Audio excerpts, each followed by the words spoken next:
Yo, yo, yo. What is up?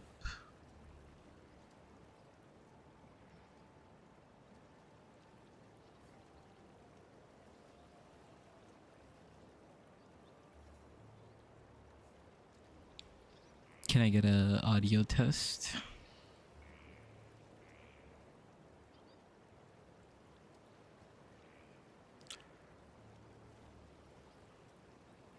All right, Twitch. How's the audio on Twitch? Okay, Twitch audio looks good.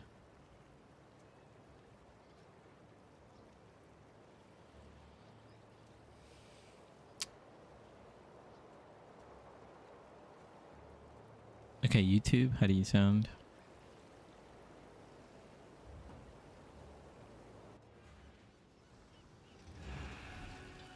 Hey, it sounds pretty good. All right, I think let's just get into it.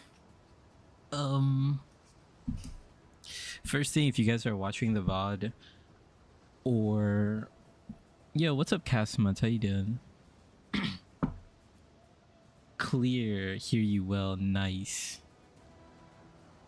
So yeah, first, you know, if you're watching live or watching as a VOD, just want to thank everyone. We hit 1,000 subs.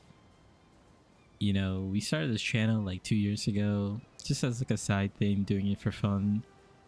But never expected to hit, or even, not even like hit subscriber goals, but to like keep doing this for this long. You know, so I just want to thank everyone. Appreciate all you guys hanging out on the live stream, subbing, watching the video, commenting, whatnot. Think it's gonna be a good league start. But we got the Atlas tree, and that's what I want to focus on today. Just gonna turn down the background volume.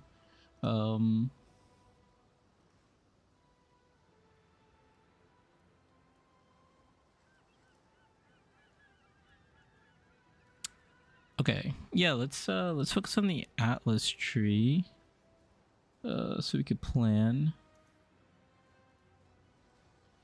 Okay. Here is our first Atlas tree. We'll make like a bunch of these, and I'll make like a little spreadsheet. Let's let me just set this up.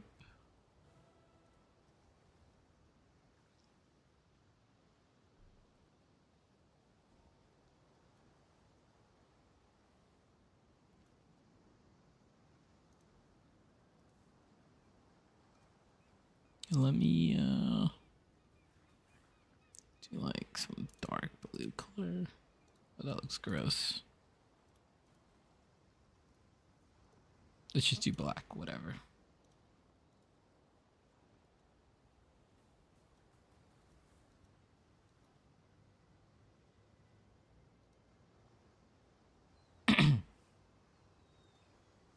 All right, let's just start.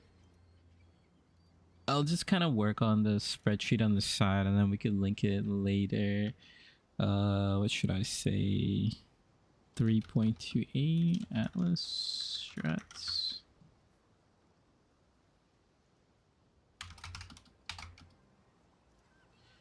Okay, so first thing, we gotta actually work on our mapping Atlas tree. That's going to be our #1 priority. So let's work with our Atlas tree first. Right, so there's a couple of changes. So we have the updated. Is there another update? Okay, 3.28. So I still believe the best way is going to be to go straight down the middle, where we pick up these increased map mods, and now you can go left or right. I think we are gonna go left because scarabs, we're not gonna worry about scarabs right now, and we are still gonna path our way all the way up to what's it called, unwavering vision. I think that's still going to be the best way to do it, because our overall number of maps found is going to go down, right? So 2% increased maps found. And over here we're gonna go right. I think left could be good because this is gonna be quantity being applied to rarity at like 300% value. But I think early on this requires testing, right? So this one is kind of like RNG. You don't really know if it's gonna be good or not. The one on the right, now this one is a little bit tricky because it just gives you 5 random unallocated Atlas passives. I actually don't know if this is gonna work with like blocking mechanics, right? Like let's say if you block the mechanics, would this still work? We have no idea. And even if you tested this, like good luck.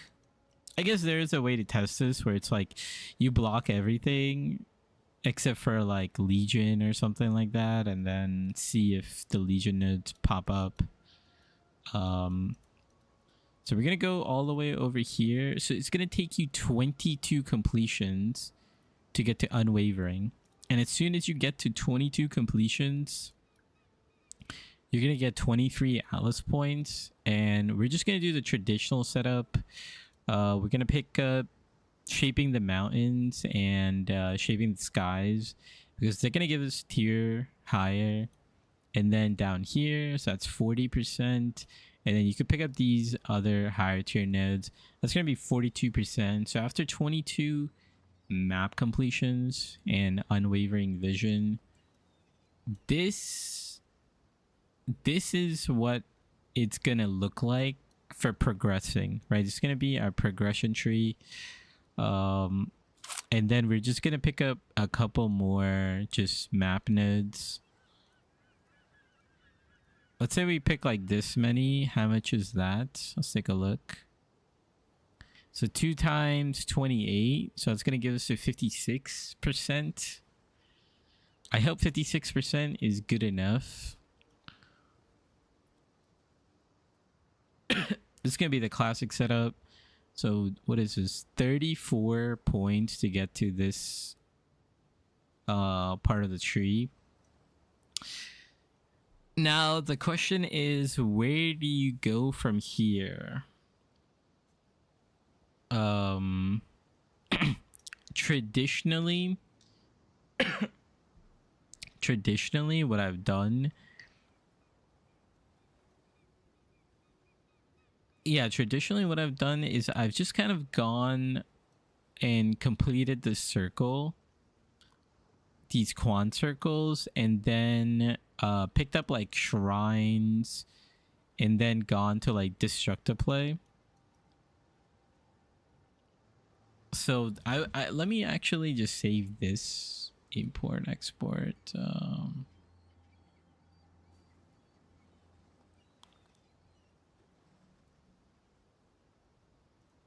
So I'm just gonna call this like the base Atlas tree. Like this is like big Atlas tree base form.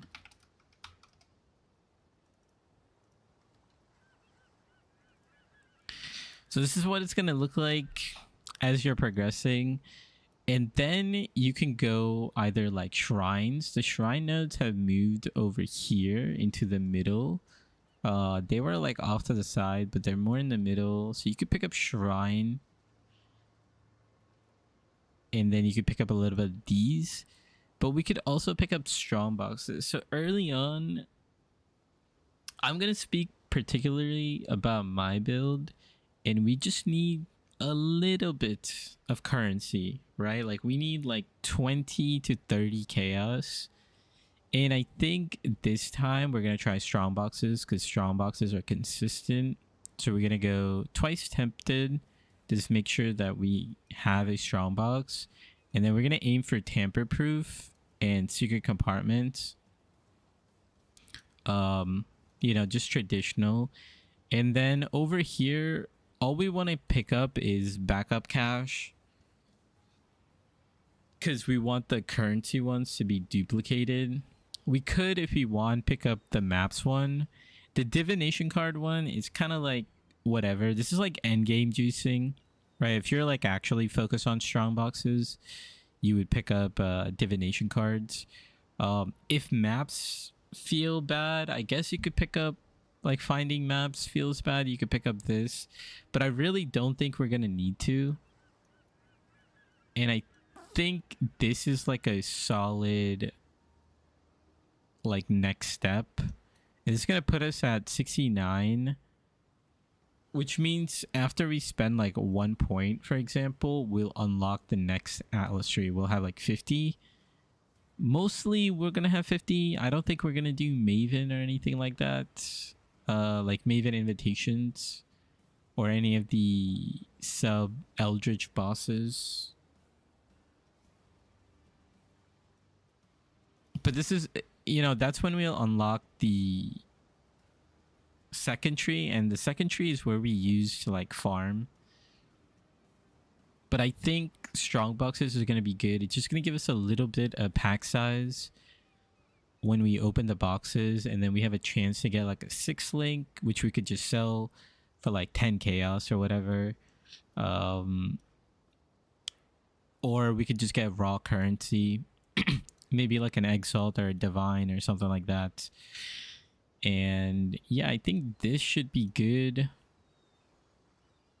Because let's just say, right, like if you have strong boxes, let's just say when you're doing the Atlas completion and you have this set up at basically 50 map completions, you're going to do 50 more maps.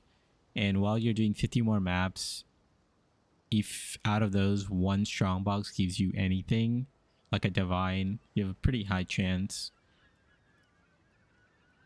So we'll go towards strong box, and then I think we're just gonna go for like a little bit of player power, because we should be good. Like, we don't really need to focus on any more mechanics. We could go like packed with energy and then pick up these like Nico nodes over here.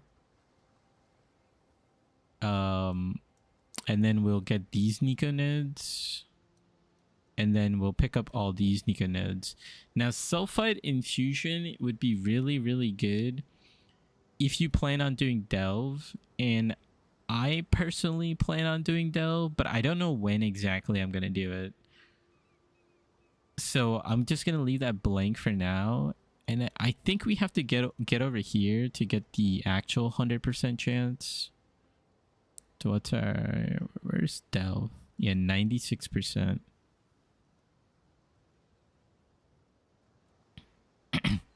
Okay, so we have to get 2 points. Then we get to 104%. Oh, wait. Yeah. Our maps always contain Nico. Yo, what's up, Muds? How you doing? So this is what I'm thinking for like the early mapping progression. Get a little bit of strong boxes. They're like quick and easy to do just to keep our mapping faster. Pick up Nico with packed with energy to give us not only Sulfite. I'll just select this to get like Sulfite, but also a little bit of player power just so that we can go faster, do a little more damage. And then what I'm gonna do is this mapping tree, I'm just gonna transition this into destructive play. So around 84, that's 60 something map completion, right? So 64 map completion. I think we should be around like tier 14s around this time. So we could pick up like map bosses drop conk map. Actually, do we still? Yeah, T14 is when they drop 2 tiers higher. So I actually don't know how this is gonna work with like the new changes, because the new changes basically have Conqueror maps and Elder maps at T16 always.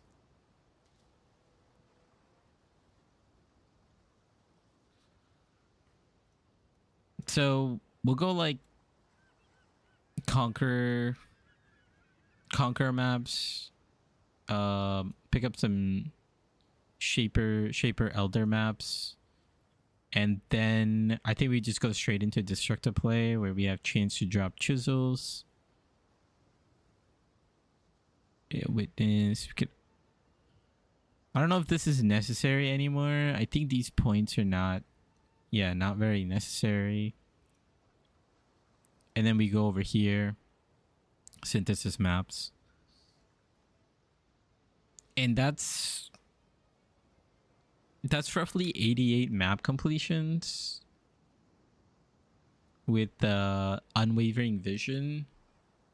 And I would probably just stay here and save up 20 points to like unspec this. That's kind of like my idea of like going from mapping progression into straight destructive play. Because with destructive play, you still want map chance or like map drop chance so that you could get more of these maps, etc. We're gonna have to figure out whether like the formula still works.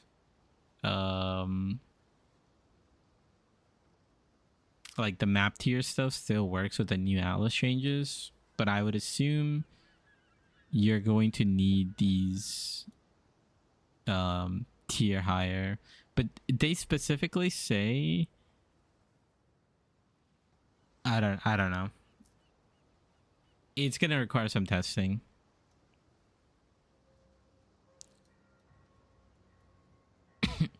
We might also have to go to one of these for a progression where we kind of reduce the chance of one of these map bosses. So then we could like target all three of them. Because I think a lot of people have been just saying you have to take out the Incarnation of Dread, but I'm pretty sure you have to take out all three of them to actually get the Void Stone. I'm like pretty positive on that.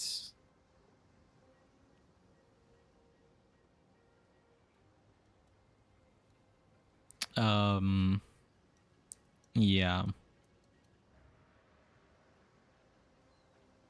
And then yeah, I guess you just save up all your points. This is like pretty standard.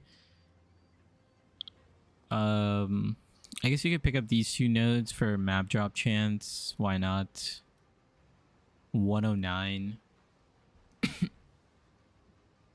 That's not too bad. That's like picking up a couple Maven. You're gonna pick up some points from doing like Eater and Exarch. You might get like a couple unique maps or something, but you're pretty much like almost done with your Atlas. So I would say this is my destructive play setup.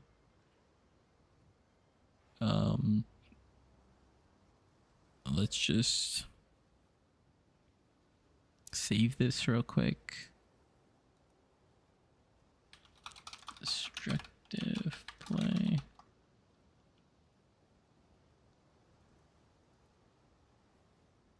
Yeah, destructive play. I'm just gonna open up a new fresh tree. So when we are going through our progression with mapping, as soon as we do 50 map completions, we're gonna get a second Atlas tree. Now the second Atlas tree is where we can farm currency. So the first thing you can do is you could spend 50 points on one specific currency strategy. Now, I always recommend Blight for like new players, and it's something that I like doing personally because it's just super easy to do, and it doesn't take a lot of effort at all. And this is it. You'd only spend 38 points, actually. You'd spend 46 points. And then if your build is not strong enough, you would pick up Cassius Pride. So this would be like, as soon as I unlock my second tree and I need like a little bit of currency, I would switch my Atlas tree, right? Instead of running the Atlas progression tree, I would just run a second like farming strategy tree, which is this one. This is like what I would have.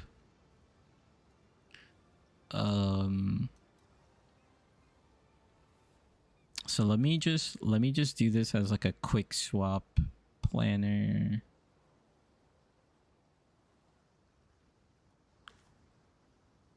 Second tree pull second. Oh god, what is this?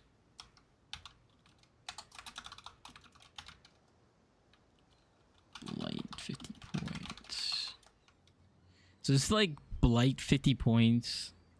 So if you're in like white maps or yellow maps or even red maps, right? Like, so let's say you're blitzing and you need to make a little bit of currency. I would set this up. We're gonna have Fungal Horizon, right? This is gonna give us more chance to get blighted maps, this wheel basically. And then everything else is just to make our blight easier, like reduce cost of building, more and faster, salvage, and then this is gonna give us like 100% chance to get blight, right? So we have 100% chance. This is gonna give us chance, right? 100%. I think this is gonna give us lucky. Yeah, 3 of them are gonna be lucky. They're actually gonna be multiple that are gonna be lucky. And additional chests. So we're gonna get 5 lucky chests with a 20% chance to be openable again, and then a couple more additional rare chests. And then what you're gonna do, the idea of this strategy is you're gonna try to get like blighted maps and then run blighted maps. Try to collect like some decent oil, like verdant and black, to anoint your ring, and then like violet and indigo, and you should be good. Those should be like pretty easy to get. At least violet and indigo is pretty easy to get, and then verdant and black oil, or like black oil specifically, you might have to do like blighted maps. So if you're going for blight day 1, second Atlas tree, 50 points. Now from here, let's say you want to like push this a little bit further.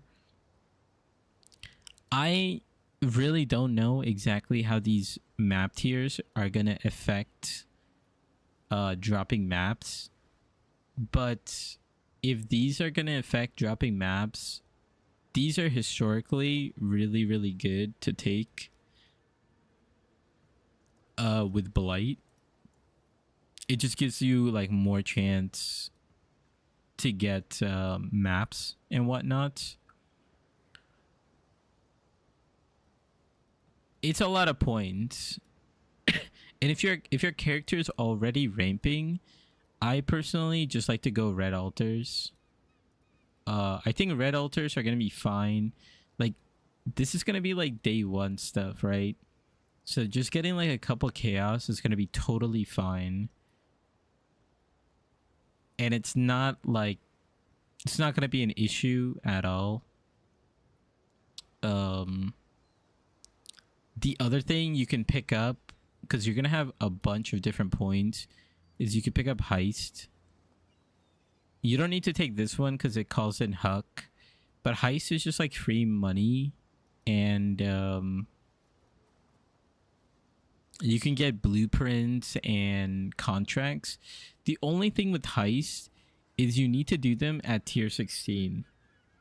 So this is probably like a good strategy after you get your like first void stone, or like your second void stone even, and you are going back to clean up the Atlas, and you have like a bunch of T16 maps.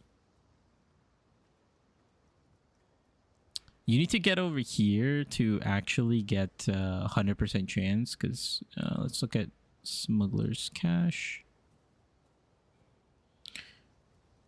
100% chance to contain Smuggler's Cache. Then you're gonna have 60% chance to contain an additional, and then there's 15% chance to contain 6.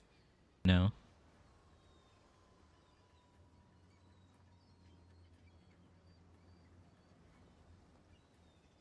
Okay, we're back.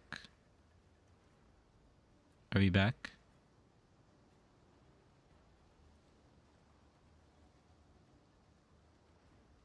How we looking?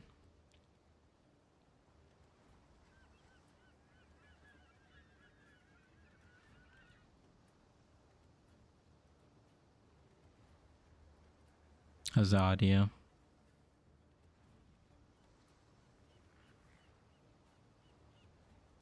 Okay, looks fine. Okay, our OB is DC'd a little bit.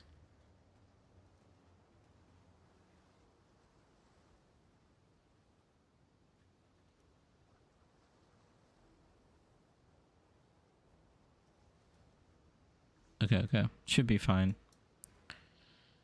So yeah, height should be good. Even if you don't do it at tier 16, I think it should be good. Because you can open Smuggler's Cache and you could just sell them. That'll give you a couple of chaos. We're only really looking for like a little bit of chaos. And then also you could throw in this little ascendancy trial. If you get the improved trial, which is a 25% chance, which is pretty solid actually, you can get a couple chaos there. So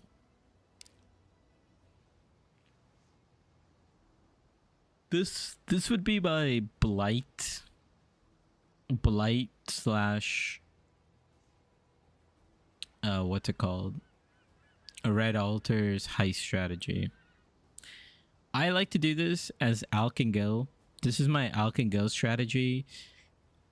As you can see, you don't need a lot of points, and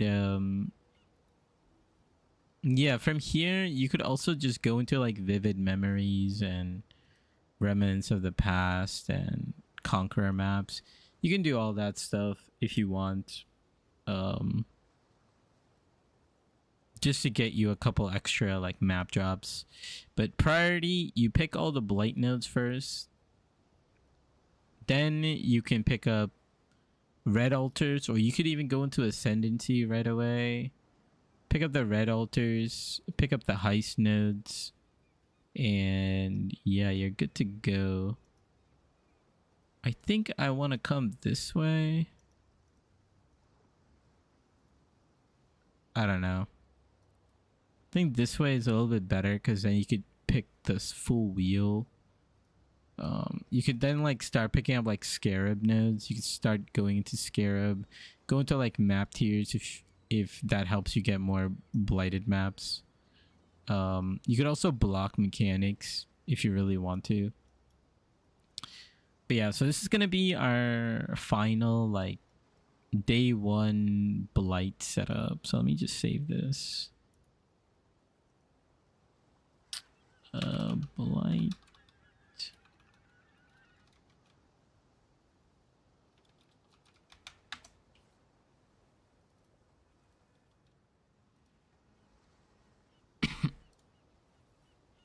Okay. Pretty good.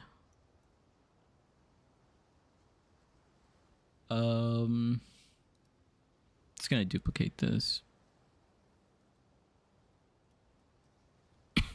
Okay, next option. I really do think, what's the plan so far? So we got a couple trees. We have the just a quick recap. We could just do that real quick. We have the Atlas progression, right? So we're gonna go straight up the traditional, go left side, go right side over here, overload circuits, and then pick up Unwavering Vision. After we do that, you know, we're gonna pick up like map tiers, etc. Just spend some points here. Then we're gonna pick up like strong boxes. This is gonna be our progression, so you want to do things fast, like strong boxes, and then go like Nico, just give us a little bit of movement speed, and then turn this into destructive play. And then once you have this set up, then you save up 20 points to get rid of Unwavering Vision. So this is going to be progression into destructive play. And then the second one is we're going Blight. So as soon as you hit 50 points, right, in your Atlas completion, you're going to get a second tree. And what you're going to do is you're going to pick up all the Blight nodes, right? Pretty much all of these. Do not pick up these ones because these are going to make your Blight like insanely hard. And with 50 points and just all the Blight nodes, you should be able to create this tree. And then you just farm either like white tier maps, or yellow tier maps, or red tier maps, whatever you can to get like blighted maps. And then you run blighted maps, pick up like a bubblegum currency, just get yourself off the off the ground, right? Like just you only need like 20-30 chaos, especially if you're following my build. You don't need a lot of chaos. That should be good enough to get you at least the Eater and Exarch done, and then we could get ourselves like a 5 link and go into like red tier blights and whatnot. We're gonna transition that into red altars as well. So as soon as we start getting into like higher tiers, like tier 14, start doing red tier maps, and then as we're getting into tier 16s, we're gonna do heist. I also threw in some trials. These are like freebies. The improved offering is like a special portal. When you see like a really good, like a glowing portal, you want to do those because those can give you like 20-30 chaos at the start of the league. And then again, just some Conqueror, Shaper, Elder, Synthesis map nodes. So that's our second tree, if that's what you want to do. I think Blight is going to be very easy for people who are new and they're just unsure, right? And then we can also go Cassia's Pride if our build isn't strong enough yet.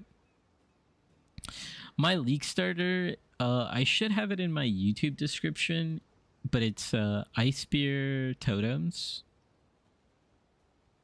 Let me see. Here, I'll post it here. I look a build guide for it. I'm just gonna pin.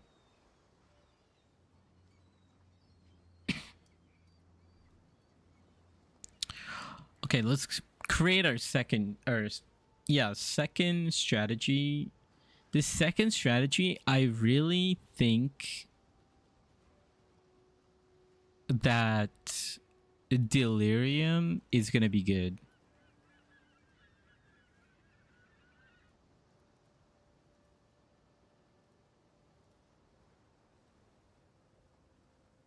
Yeah, the totem buffs are gonna be even stronger for us because we're a spell-based build. Delirium. Actually, I don't know if I want to have layers of Delirium.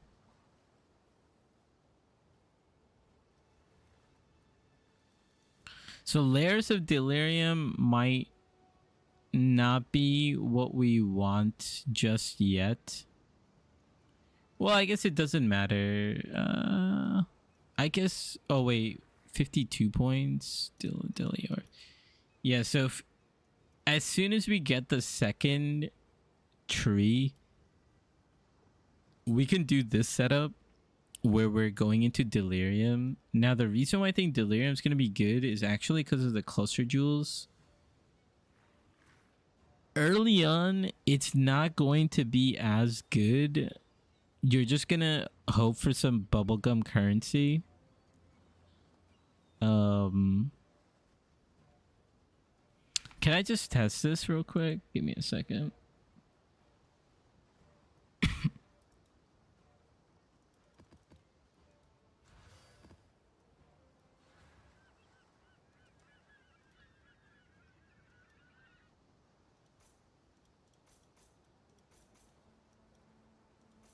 So these nodes over here, these just give you chance to get Delirium. These nodes again, chance to get Delirium, and then faster. Delirium increases faster you are. This might make things harder, and what you can do is not spec these and go around. You can do Betrayal and Breach to Fisher Foulborn. Yeah, I'm gonna set up a Breach one too. I'll give you guys like a bunch of different options. I actually don't know if we want unique bosses to spawn. That could be another thing we want to avoid.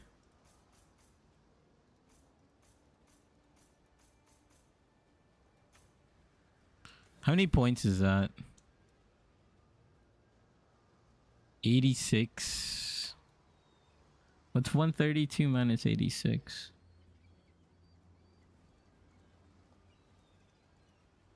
46. So we spent 46 points for this like draft. Let's see, we got maps.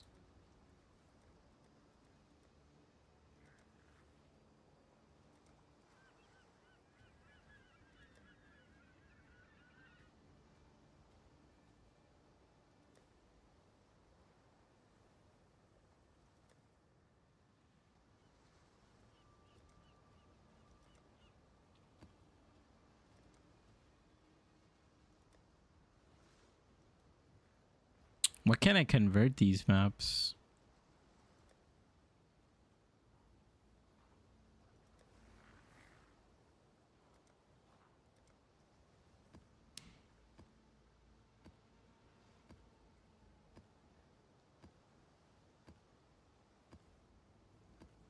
We have the new atlas. Yeah, we have the new updated atlas.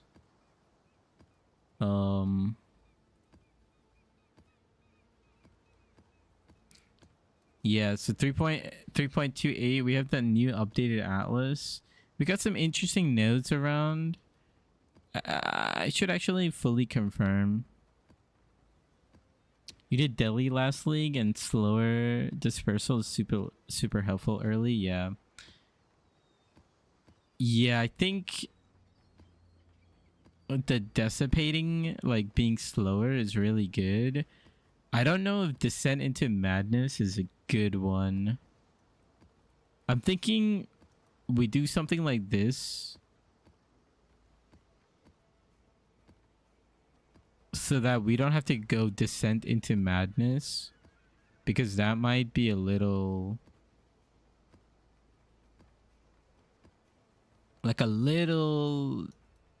difficult early on. Like if you're in yellow maps and you try to do this.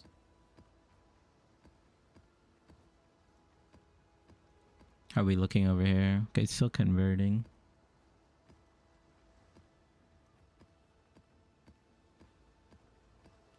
So I'm thinking we do something like this. I just want to test like a couple things.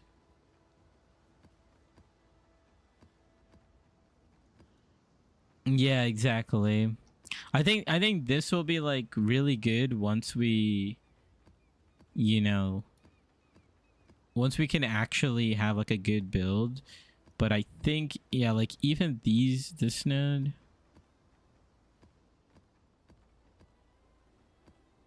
I think this is what I might recommend actually.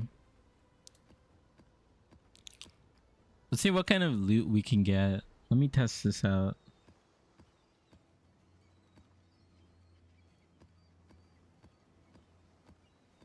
Let me test like a couple maps.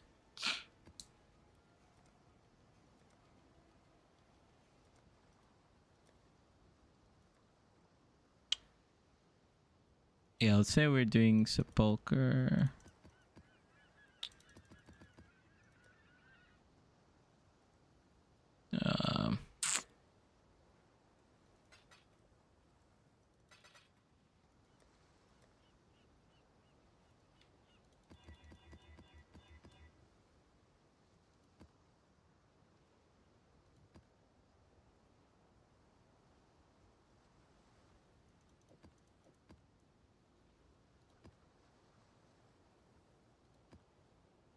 Okay, honestly, this 5 should be good enough.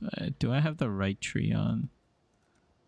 This is Atlas number 3. Yeah, okay. Let's see what this looks like.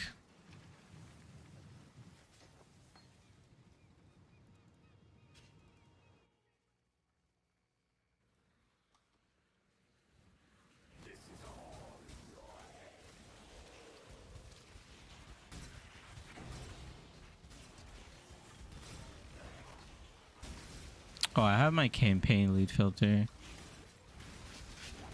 You should be fine.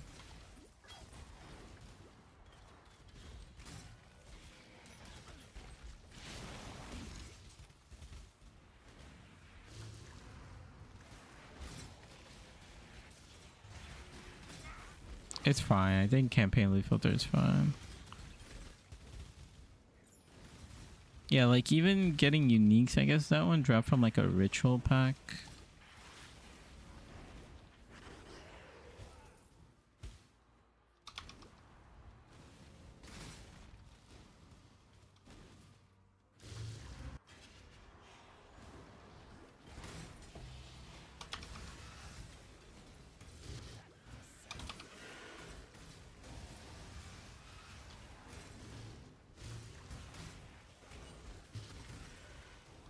Let's get the strongbox. Valorm.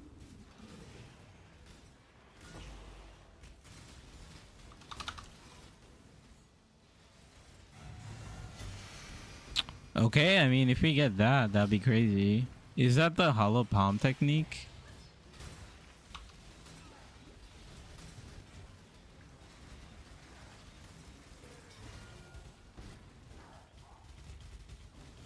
Do you have curse immune? Yeah, I have curse immune.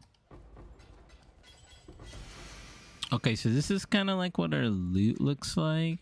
Get a couple deli orbs. Small cluster.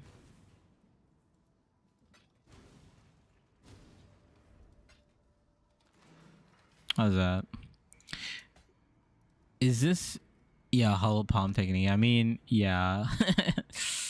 If we get this, that'd be like a big jump in money. Splinters, I don't know how much the splinters would be. Cluster jewel, like we really have to hit the right cluster jewel.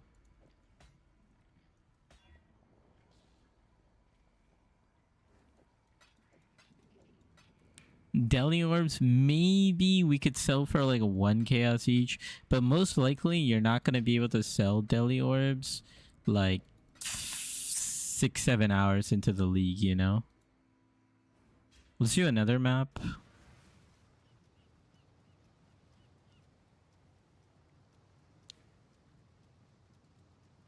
Yeah, the splinters will be pretty good, but I think maybe like 10 hours into the league or something like that, or like if you... It's not bad. It's not bad. It's not bad. Let's do another map just to...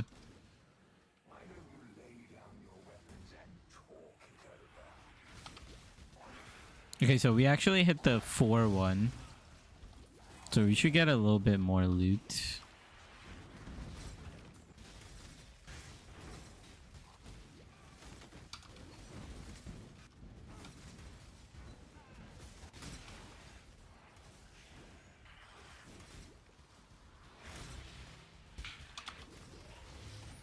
Alteration. A couple essences is not bad.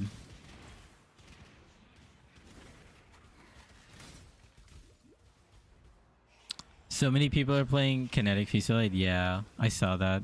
I think Kinetic Fusillade is going to be a strong build. But this is a build that I've league started all the time. So it'll give you a different option. I think this build is going to do more damage than Fusillade though. There's a reason why the Fusillade blade, Kinetic Fusillade totems are only going to get to like 10 million damage.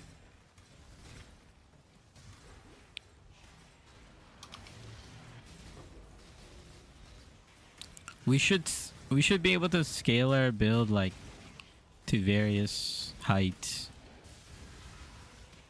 I think my balance setup is roughly around like 50 to 80 mil DPS.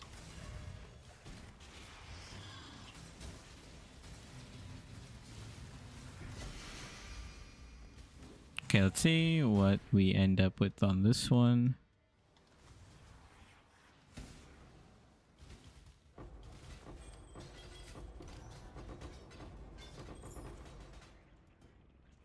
Okay, we got a couple medium clusters. So this is what I'm mainly looking for, right?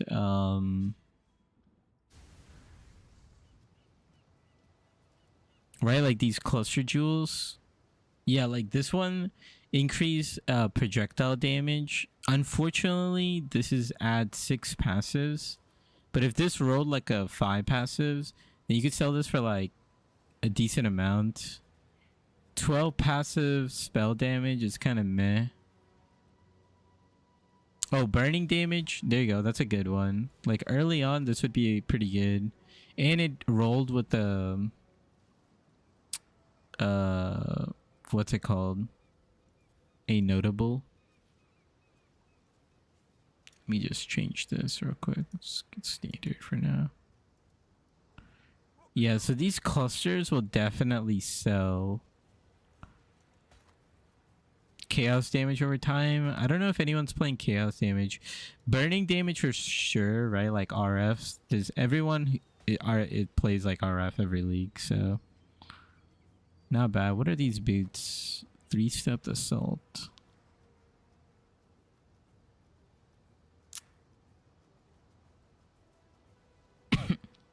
Yeah, so this is not bad. I mean, that was a tier 6 map, okay? Like I'm not even doing like you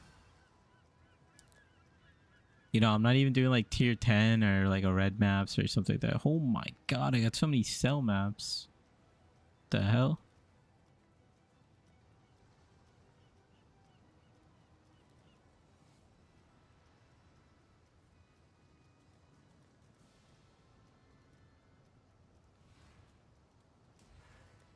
So I'm just gonna dump these here.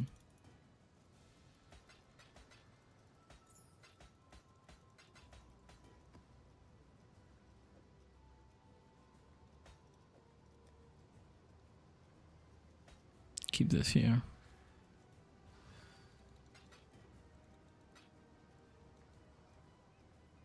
Okay, it seems like these are full. Okay. So not bad. Let's go back to our tree. So I think this is gonna be a solid one. Let me just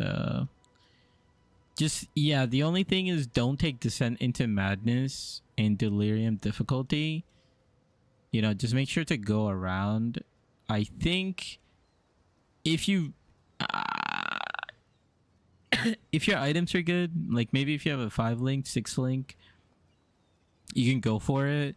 But I'm gonna benchmark it around like a 4 link or so. And then make sure you don't take these. It doesn't matter as much, to be honest, but yeah. So it's gonna be our 50 point Delirium setup. Let me just copy this. Delirium 50 points. Now you could change this into you could pretty much take this and do the exact same thing that I did earlier, right? Which is just go into red altars and then you just do alch and go, and then same thing, you go into heist. You know, heist, boom. And then now you have 86 points, and then go into that. Basically, that's like you could go into this setup. I'll just import this.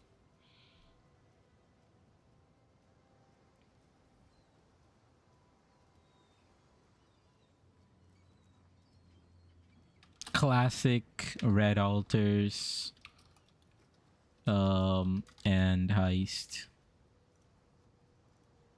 Because I think it's just easy money, and it's just, why not, right? Like if you're getting easy money, let's just take easy money, especially for like the first day. One thing I would avoid is Beyond. I don't know how good it's gonna be, but every single time I said, hey, this league I'm gonna try Beyond, it just sucks. Like I don't know what to say, it just sucks. No matter what I do to it, it just always sucks.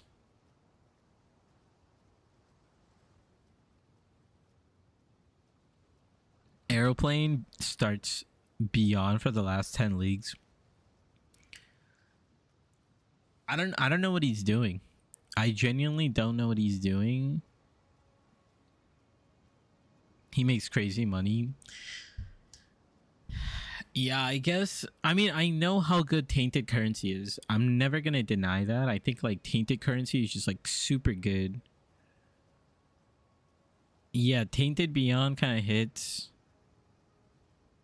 He's also insanely fast bosser. Yeah, like yeah, if we have like our Giga build, let's say you cleared your void stones and you have like decent currency and you could get yourself a 6 link, then I guess we could go into like Beyond. Day 1 TFT service. Yeah, I mean we could do the same thing if you really want to, but I can't recommend that to people. Like, yo, here's a guide on how to become a day 1 boss carry for TFT.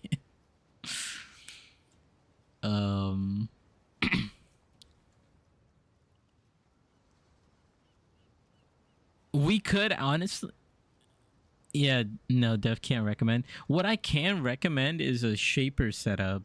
So I think you know, as you're progressing, and this is our main progression tree, and then we swap into destructive play. Once you go into destructive play and you have like a bunch of these shaper elder maps, even conqueror maps, you could go into like shaper and then just farm shaper. If you're like at this level, you should be able to get at least like a 5 link going, and even like a 6 link, and you can get like 1.5 million shaper DPS. With like a 5 link, you could definitely get 1.5 million, like 1.5 million shaper DPS, and then just send shaper. And then you could just bring in people to carry, and then slowly work your way to getting a 6 link, getting some jewels, and then just do shaper carries. Because I think a lot of people are going to look for shaper carries. Because a lot of people, like every build can do elder, okay? Shaper, it's annoying, right? And for the new voidstone, you're gonna need shaper and elder. You no longer need to do uber elder. And I think a lot of people are gonna buy shaper carries. So if you really want to do that, you could do shaper carries with I think roughly like I would say 2 million DPS is good enough to do shaper carry. But you really gotta know what you're doing. And if you don't even want to worry about the carry, you could just do shaper. Like shaper is always making money, right? All you have to do is you run shaper and you get one of these fragments, and they're always profit, like always. And then if you drop like a dying sun, right? If you drop like a dying sun, 3 divines, 4 divines. You gotta do my void stones. Yo, if I am at the stage and I could comfortably do a carry, I'll do carry for you. If you guys are in stream and I'm doing like if I'm gonna do like bossing and I'm comfortable to do like a carry, I'll do it, bro.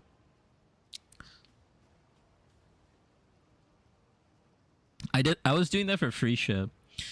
You know, T17s. Well, I guess we don't need T17s anymore, but like, yeah. Shaper carries. Maven could be tricky. But I think I've gotten better at Maven. Like I think I've gotten better at this fight.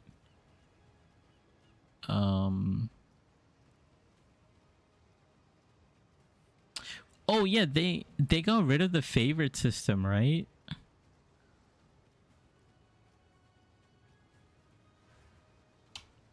They got rid of all of this, right? Yeah, okay. So then you're not going to need like Cyrus carries or like Cortex either. Those are like easy ways to make money too.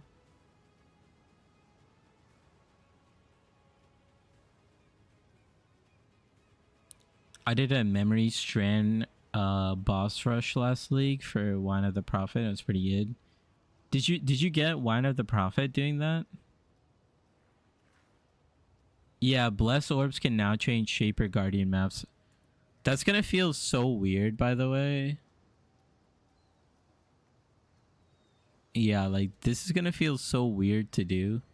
Like just one. Okay, not too bad.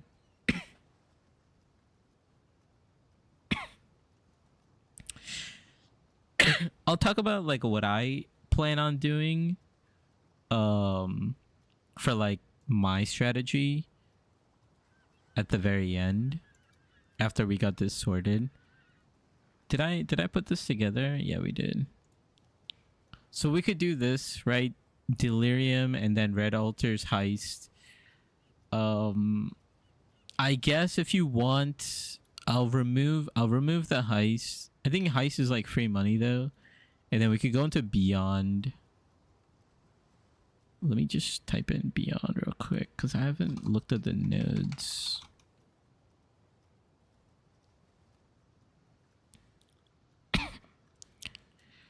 I would assume he is doing yeah, like he's definitely not doing Endless Tide, right?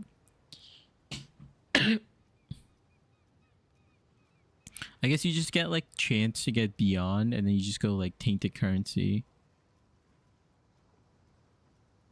Quantity of Tainted Currency, merging radius.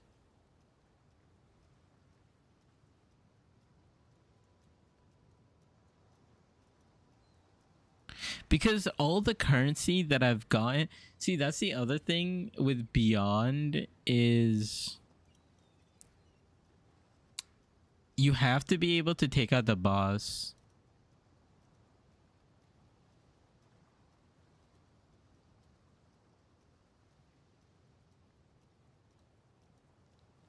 You want to take Bidot. I'm just going to call him Bidet, bro. I don't know how to say his name. His name's going to be Bidet.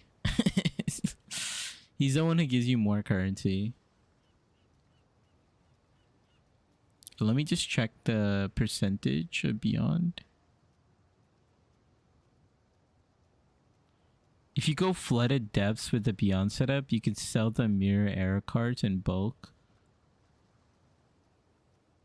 What's Flooded Depths? Go Flooded Depths. Is that on the tree or is that is that the new Scarab?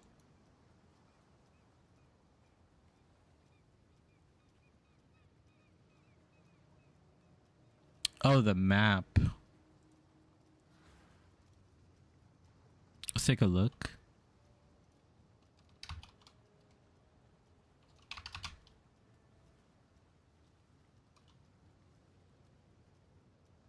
Flooded mine. There's like too many things glowing on my screen. Is it flooded mine? Flooded depths. I don't see flooded depths.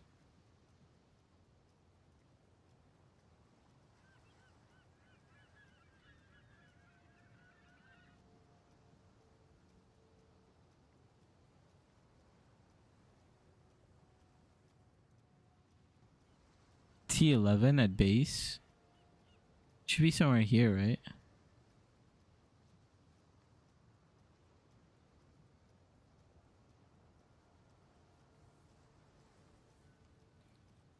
Looks like airplane not doing DP beyond ping pong anymore. I see. He's gonna go into full ass loop for astrolabe. You mean? Is that what you mean? It might be because this is standard and it's not showing up, but I'll keep that. Ass loop farm. Let's go back here.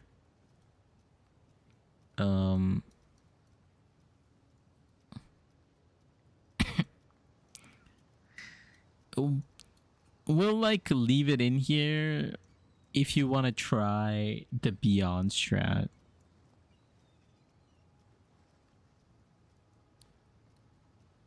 But yeah, you would just try to focus on taking out the boss, because the bosses do guarantee drop tainted currency. So I would suggest, yeah. Like, I think Endless Tide is if you're doing something with pack size or like a lot of monsters, maybe I think the way people use it is they use Endless Tide and they use it with Swarming Hive. That way you get like more div cards. Okay, I lied. He is doing Beyond. Yeah, let me know what he's doing for Beyond. But I think this is how you set up Beyond. But I'm not like a Beyond expert. And this requires your build to be like kind of strong. Covert investigate. I'm gonna do some covert investigate. Okay, yeah. Let me know. Let me know what you find out.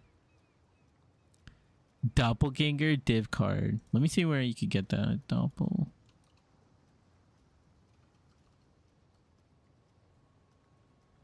Yeah, there's Underground C map. If these are the cards, that would look pretty good because Chaotic Disposition is like a really good card to get early on. Gambler's not bad. It's not good, but it's just like some random side piece, you know. Jesus, what is this?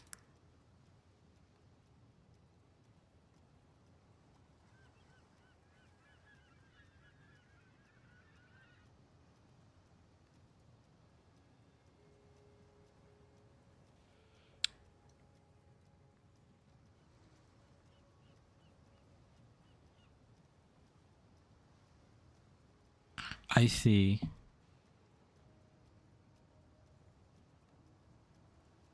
Yeah, so I guess he is going to map tiers as well. Yeah, I think map tiers are gonna be good. I think Delhi with Beyond is gonna be like super rippy. I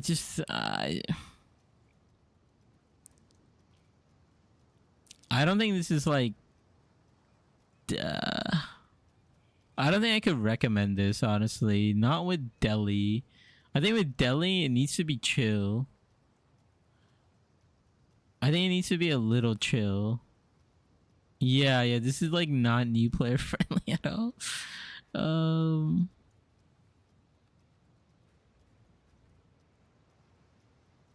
I think Heist is the best way to go about it. Like, unfortunately, Heist just makes things so easy.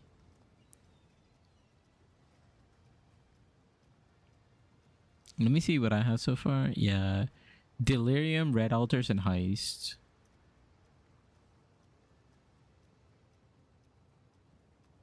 Yeah, Delhi Beyond for new player. Yeah, it's gonna be bad. I think Delhi by itself is okay. You finished your investigative journalism. Let me take a look.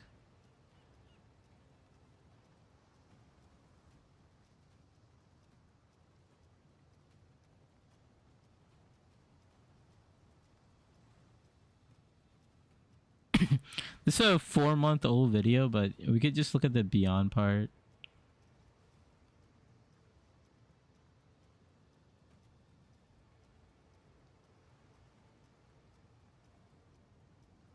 Yeah, he just goes destructive play. Yeah.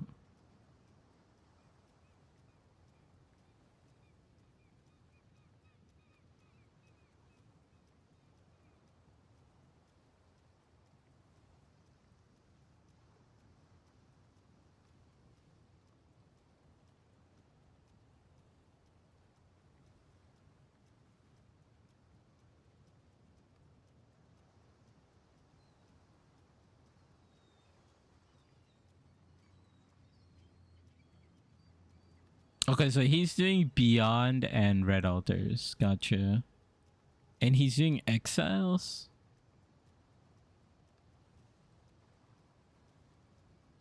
No, he's saying Exarch. He's saying Exarch. Never mind. Yeah, that's basically... Yeah. That's not bad. Actually, we could do that. Like, let's say you get rid of the deli stuff, right? You get rid of all the deli.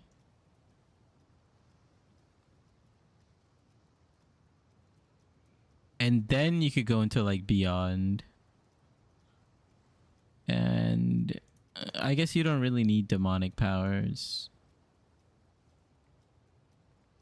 That's not bad. That's not bad. And then I guess you could go into like scarabs. You could go into like scarab drop chance. Something like that. Like the scarab nodes would be like the last thing you pick up, but it's something you could go for.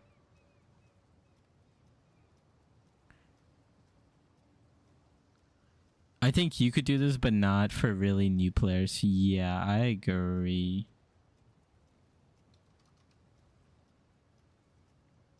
Where are all the big scarab clusters? Yeah, you could pick those up.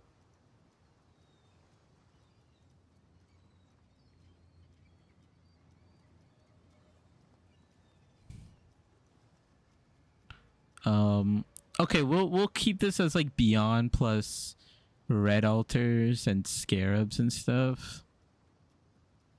And we'll put like a little asterisk on this one. Betrayal is going to be crazy with the Fractured Veil mods. Yeah, I agree. Let's put this as B.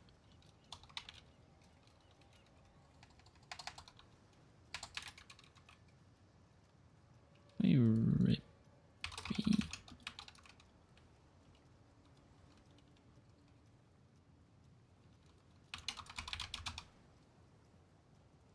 I think the most beginner friendly thing we could do is Blight so far. I think the 50 point Delirium is not bad either. Yeah.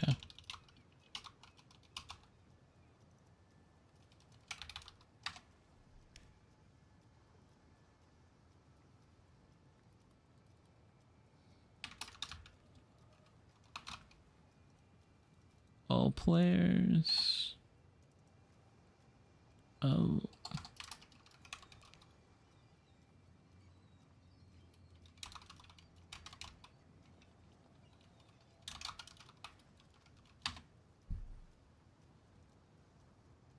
Okay. Okay, that looks pretty good. Let's go back to the tree. Yeah, let's come up with a new one. Let's go to the right side. Now, I personally think Breach is going to be okay. Like, I actually think Breach is going to be fine. So if you're going to go like a right side, increase quantity of hive blood. Let me actually look at some of these nodes. So this is like contain. So we need these. High blood is good. Increase magic monsters. I guess like it could help our drop chance. Good. Increase chance. Okay, so from here.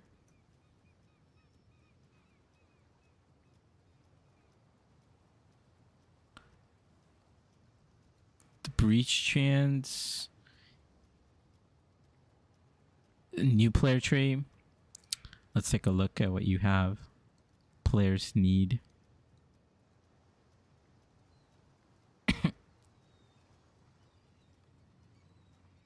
Yeah, Nico and Shrine. I still wouldn't recommend this. I still recommend going like Unwavering Vision first. Like something like this. Let me just do it. Like just go I think this is still the best setup. So you get this 22 points, and then you just spend the other 20 and get 42. And I think this is like the best progression setup. And then you could go into like Nico, right? You could pick up like Nico nodes. Like this. You could go into Shrine. I personally think like with this, Nico's good enough, and then I think you just go like strong boxes. That's what we talked about earlier. And then you could pick up like Shrine. Just not too bad. You don't think you need to invest in maps anymore? I don't know. Okay, and I'm just gonna play it safe. And if I was to recommend what you should do, I think you should just still go everything into map tiers, and go from there. Okay, let's build out this breach tree. Everything here looks good. Breach chance. Breach chance. Okay, so here you have like two options, right? You can either go... Okay, here's actually the tricky part. I actually think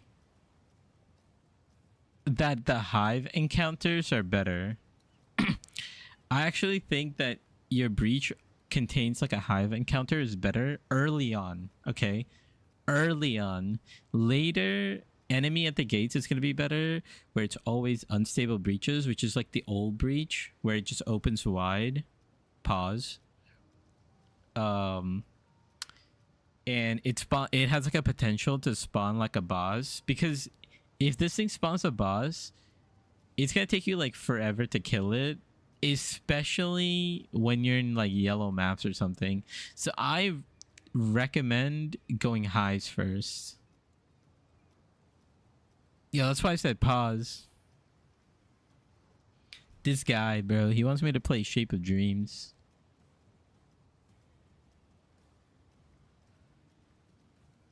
So I'm gonna say we go highs, just because it's gonna be more like new player friendly.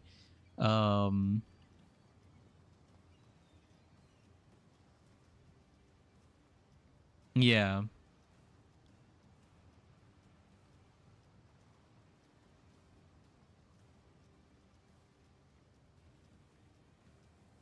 And then we could take these. Let's take these at the end. Okay, let me just take a look.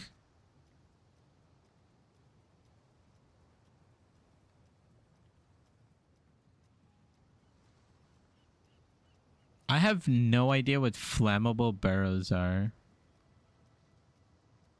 Is that like the walls or something?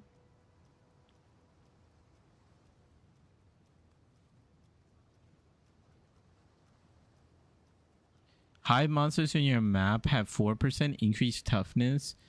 Okay, well, we don't want to scale toughness at all.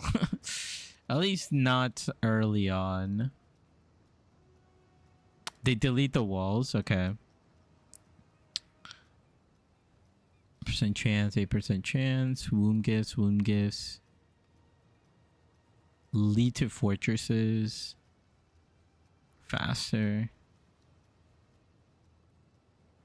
The pink dots under the walls. Okay. When you click them. Gotcha. Oh, is it? Oh, it's the... You click on the ability and it creates like a giant circle, like a RF type circle around you, and then you could just go and like run at walls and they instantly get destroyed. Is that what they are?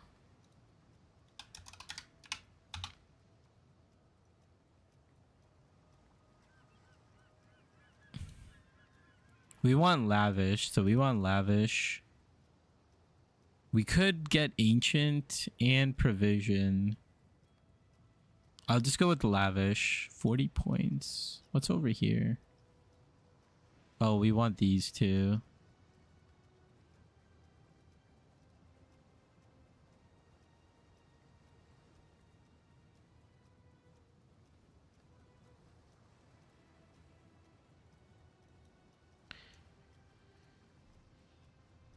What do we think about this setup for when we unlock the second tree and we need like a little bit of currency? I'm talking like 20 chaos. This is our setup. We just run like a couple of maps, try to get like a lavish gift or something and get like a couple chaos.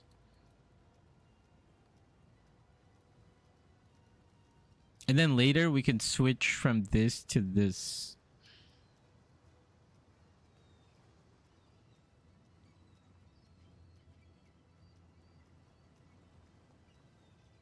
Wait, let me see how much percent chance we have for breach. 100% chance. More breach scarabs. Breaches in your map spawn 47 increased monsters. 25% rares. Breach bosses in your maps have 50% chance to drop an additional wound gift. We shouldn't get any... Oh no, yeah, we shouldn't get any breach bosses. We would have to switch from our always hives to this. But I think it's because of this node, right? Yeah, it's because of this node.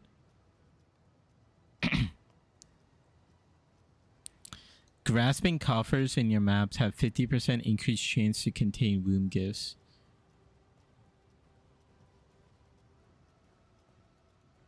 Breach monsters in your maps have 20% increased pack size. Breach hives in your maps have 10% increased number of flammable barrows. So ancients might be better. I think you just go both. I think lavish and then later you go ancient. Like even provision could be good.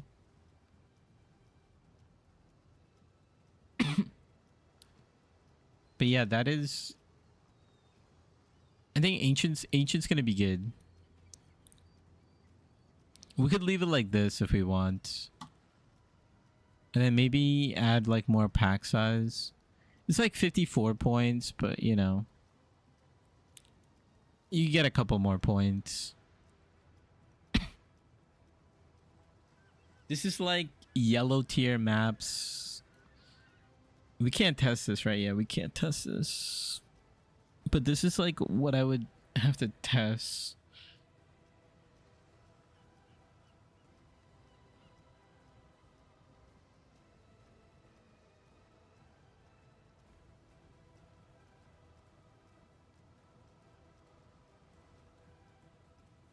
Okay, I'm gonna make the executive decision.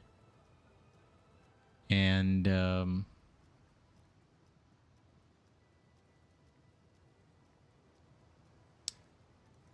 put this breach 50 points.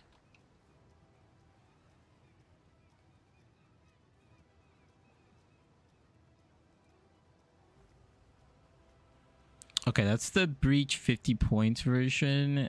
Now, as we get towards the end game, I would swap to this.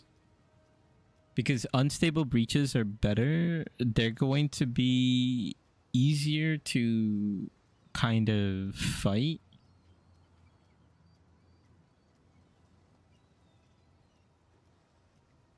Yeah, we could take this cloud open as well.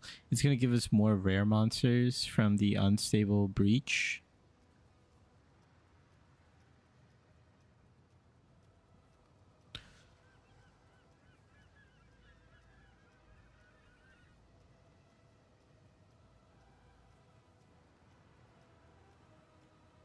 Oh, 2 additional weights could have been good too.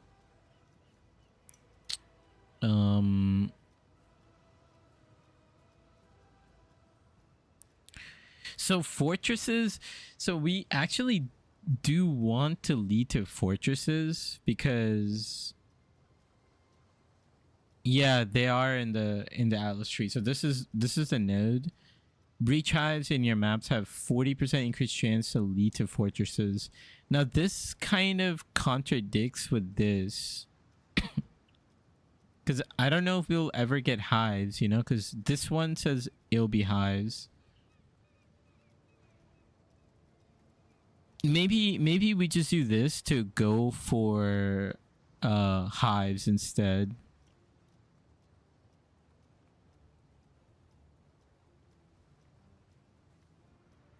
And then I think we just go into like flammable burrows.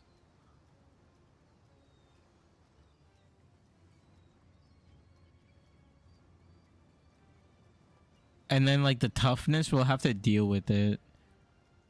We'll have to like test this out.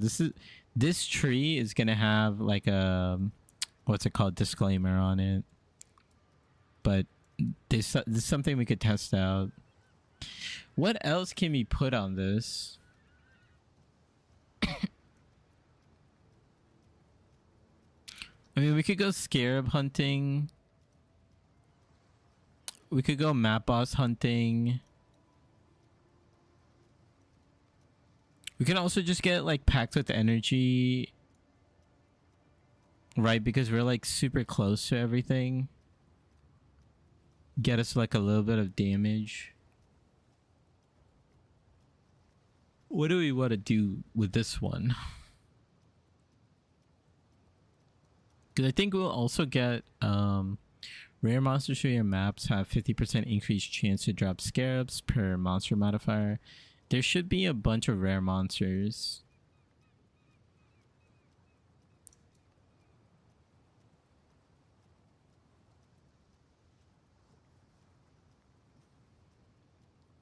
So High Fortress, I think, is like the thing about high fortresses is you don't even have to like complete them. You just run around in a circle, open the chest. If you get a really good Foulborn, like you could just leave. Or you could start the encounter and like die and you'll still have the really good Foulborn unique.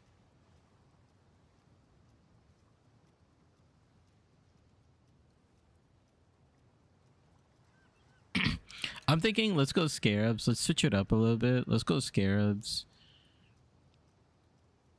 Where's the scarab nodes?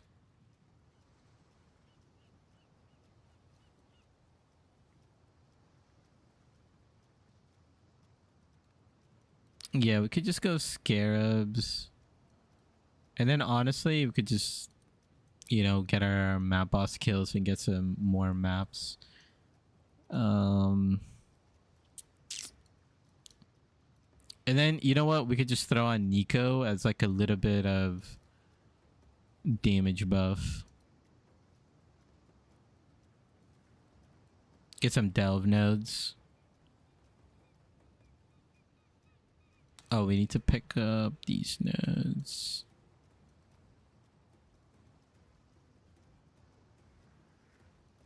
There you go. 107 points, not too bad. As we're like going up.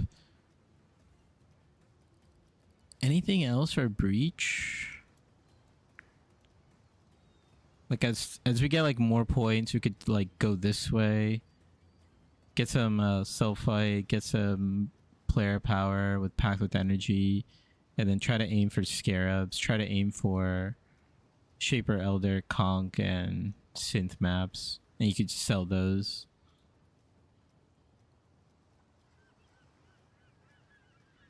Or we could completely change this up. I'm kind of bummed map crafting is gone. Yeah. What MTX do I use? It looks good. So this is this the MTX? Are you asking for this one? Let's check.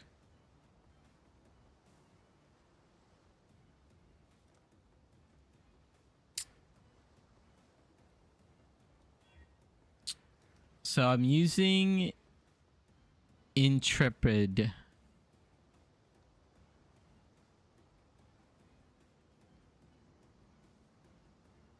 Yeah, like the armor is pretty nice.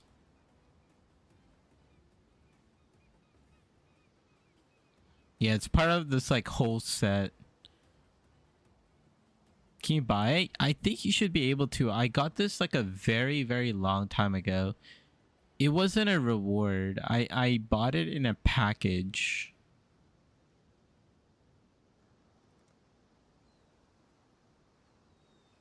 Let me see.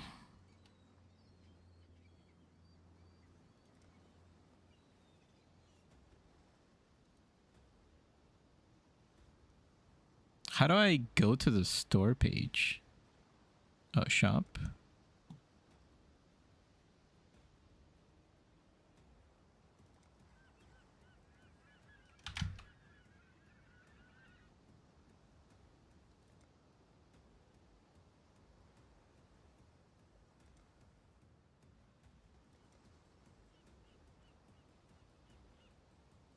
Did I spell it right? Hold on.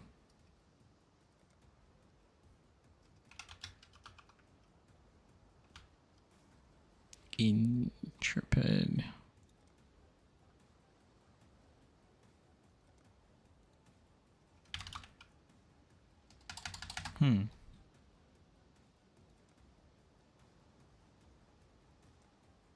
Shouldn't be in here. It's not an armor.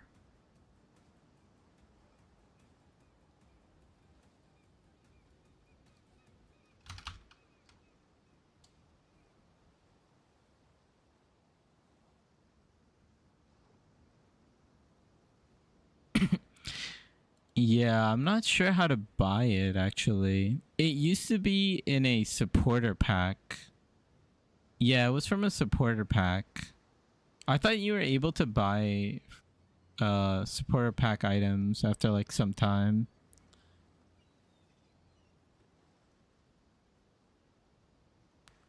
Only thing I don't like about starting Breach is how much investment it takes now because the nodes are all over. Yeah, I would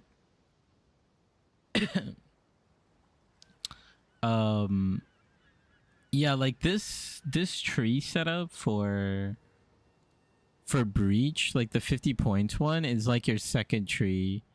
And then on your second tree, if you like swap between progression and you know, your second tree, this is how you'd like add extra points.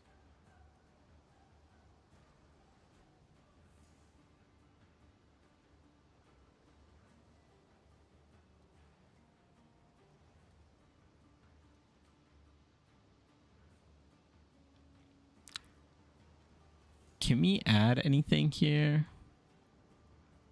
Oh yeah, we said we're not gonna do the conquer stuff. We could go into strong boxes since we're like nearby. Like, why not?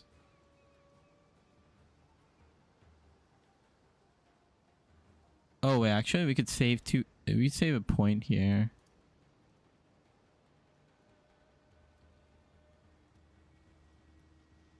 Something like that. Just want to say thank you. I'm going to use your starter build. Yo, that's what's up, Jonathan. Let me know. You know, I'm gonna be league starting it, so stop by if you run into anything. You know, I also do build reviews, so if you run into any issues, you know, stop by the stream and you know we could figure things out.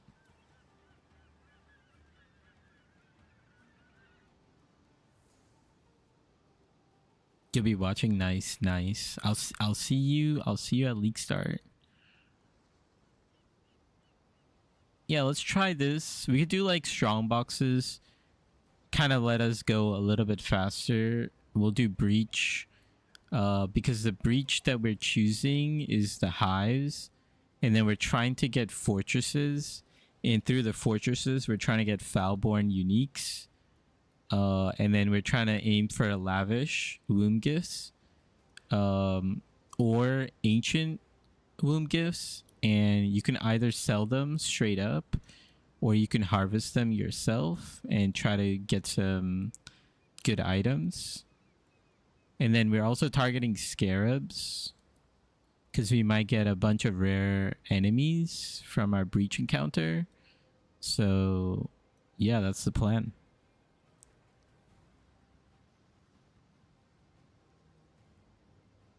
Is that the idea for breach in general? Kind of. There's going to be like two different methods, I believe, in the end game. The main one is going to be like fortress farming, which is like trying to get foulborn uniques, and then also getting a lot of juice to farm Foulborn uniques to the tree.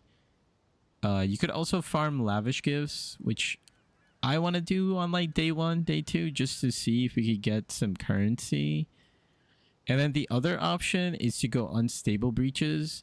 This is like if you're zooming. Actually, we can make both the trees. Let's make both the trees. I have an idea. Am I going SSF? No, I'm gonna go trade. That's why in my POB notes, at the very bottom of my POB notes, I have like a trade link. So if you want to like buy, like if you want to have a shopping list of items to buy, like I already have that set up for you. And you could just, you know, easily buy all the items. Okay, let's just add this. Breach. Fortress. Strongbox.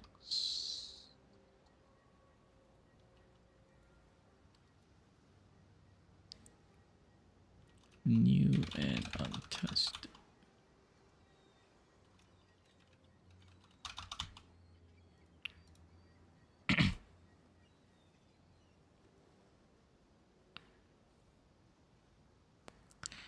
I think shrines is still gonna be good, right? Like if you want to pick shrines instead, let's go over here. Let's say you're doing breach and you want to go for shrines instead. You can go that way, but I already picked up Nico nodes with packed with energy. That should give you plenty of player power. But if you want to get shrine, it's not too bad. It's you'd have to spend 121 points, and then you could like take these out, you know. And you could also take out these scarab nodes right here. So it's not bad. You could have 106 points. Not bad as you're going from like yellow to red maps, like mid to late red maps, trying to do the strategy as you're getting to T16s. It's not a bad setup. Okay, let's try something else.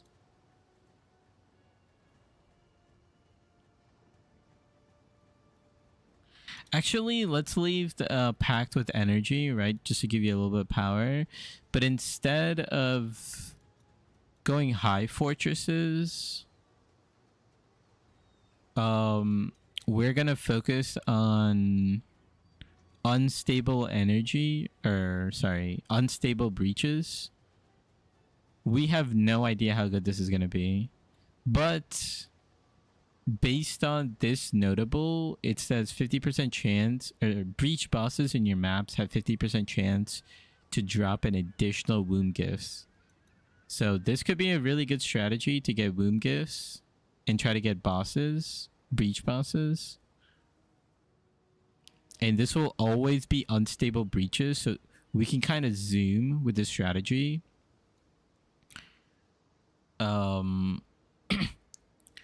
Now, I'm gonna give the caveat, right? Like, you can go blue altars depending on your build.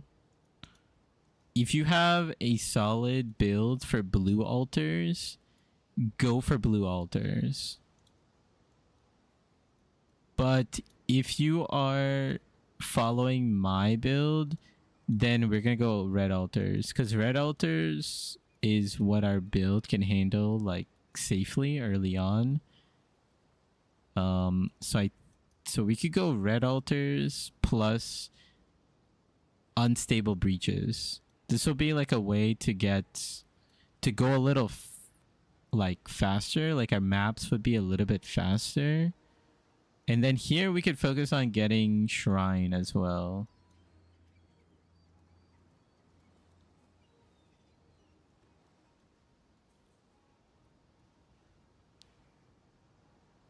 So we just have like tons of like packs.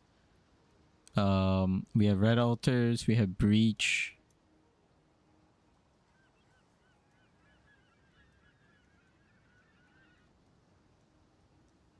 This is not like fully optimized, but you know, pretty good for transitioning from like yellow red to T16s. I think I might even go shrines first, right? I think I might go shrines first just to get a little bit of extra power while trying to fight these breach monsters. And then go into red altars because, you know, low red tier maps is not going to be that good for red altars. You want to do these like at least T14 and above. Oh, we could also pick up these nodes just to kind of finish things up here.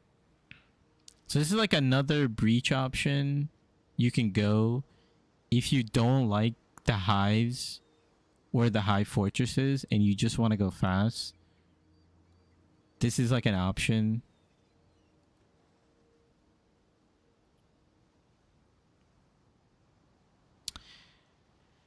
I wonder how invaluable Chaos Orbs are going to be. Yeah, Chaos Orbs are going to be really bad this league. I believe it for sure. But I think day 1, day 2 is going to be fine. Like, we need something where we can make like a couple of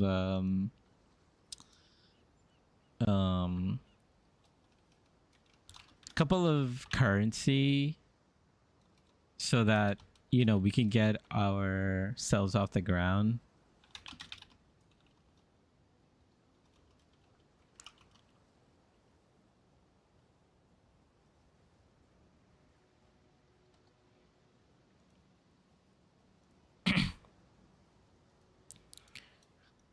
Like, you know, like with these like lavish gifts and ancient womb gifts, it might be even beneficial day 1 and even day 2 to just sell them so you get some currency to actually buy yourself like some gear. Like I said, like I think anathemas is like a really good item to... Let me just pull up my POB. So this is my POB buy list of like what I have in plan, right? So this is campaign. So early on we just need Soul Mantle and we're just gonna 4-link Kikazaru, Tarn Shiver, Lavinga's Self-Flagellation, Dodri's Damning. Now all of these items probably gonna cost you like 15 chaos total max, right? So with 15 chaos you should be able to buy all of these. Anathemas can be anywhere from 20 chaos to like 50 chaos. But if you get anathemas, your 2-stone progression is gonna be like a really easy. And then from there on out, you're just picking up like a couple, like maybe you probably won't get Sleepless Sentries, but you'll get Eye to Eye Repeater and Prismatic Heart for pretty cheap. Maybe like 10 to 20 chaos. You can pick these up. And then your next goal is you just need you need like a divine or 2. You need like 2 divines, okay? You need like 2 divines to 6-link the Soul Mantle. And that's like the strategy that we're trying to figure out. Like, can you do this for a bunch of maps and make like a divine or 2? While you're kind of sort of weak. Like you're strong enough to do like T16s and stuff. But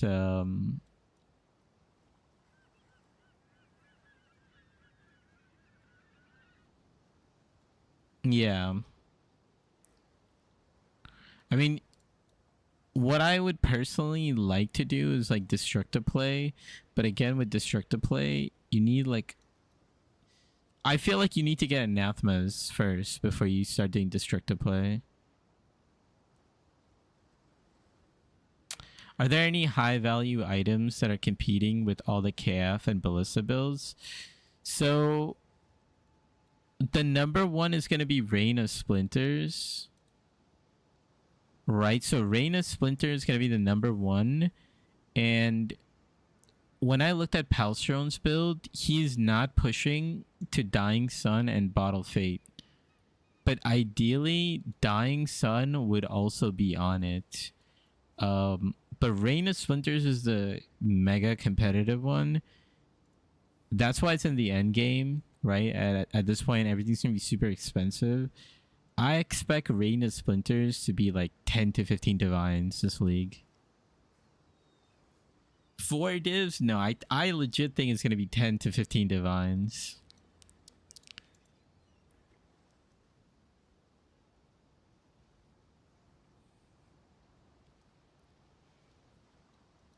If it's 4 divs, that's not bad at all. Maybe like day one. I don't think anyone day one's gonna have it. But what I actually did is in my lead filter, I put in Crimson Orbs, right? And that's the other reason why I'm focusing on red altars, because you get Vol Orbs and you could just try to corrupt it yourself.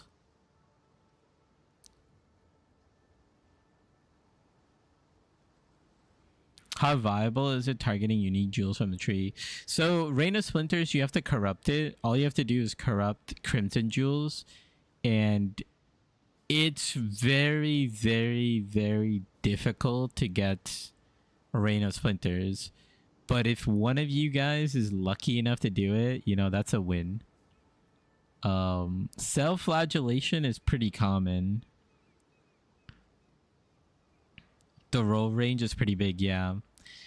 The thing is, almost any Rain of Splinter that you get is going to be a massive damage upgrade. So it's like, it doesn't matter what the roll range is because of how expensive this item's gonna be.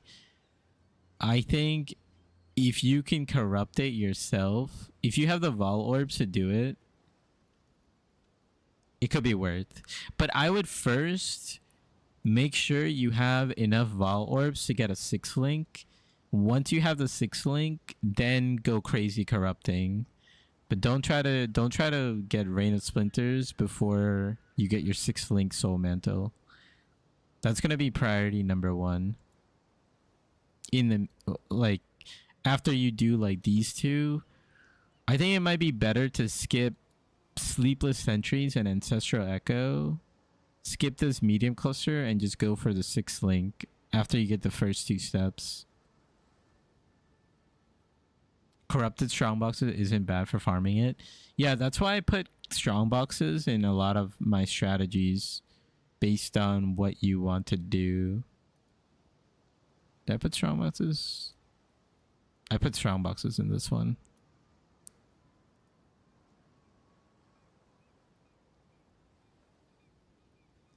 Best strat for getting 6 link Soul Mantle. So it's in my video.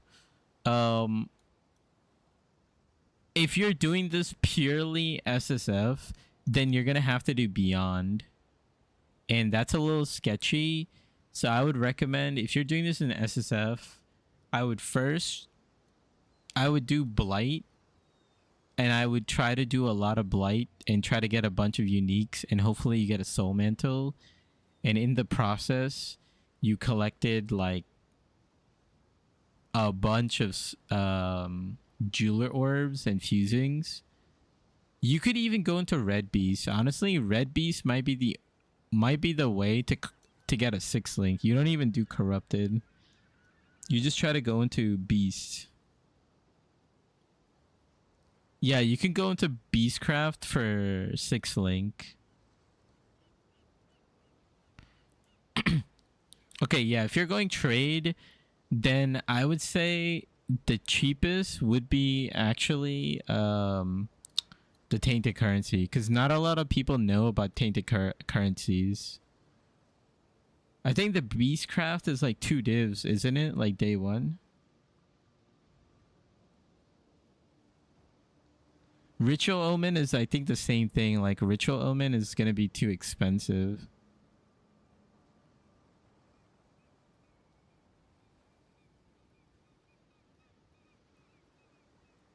Because the other thing with the corrupted soul mantle is you could use tainted chromatics, and we want to use tainted chromatics because of the weightings for the colors. Since soul mantle is like an energy shield base, it's hard to roll green. So if you use tainted chromatics, you're gonna have a higher chance of getting 3 green sockets.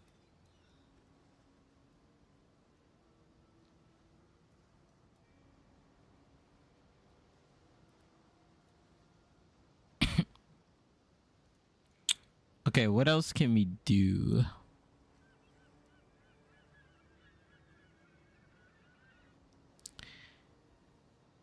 Yeah, tainted fusings are like 60C early. Yeah. That should be like day 2, day 3 price. Use bench for 4 link, then tainted fusing, yeah. No, 4 link and then tainted. 5 link is too expensive. It really depends on the tainted. It really depends on like the pricing of everything, but I believe Black Morgan, whenever I looked early on in the league, it's like 2 to 3 divines, and tainted fusings are anywhere from like 40 to 50C.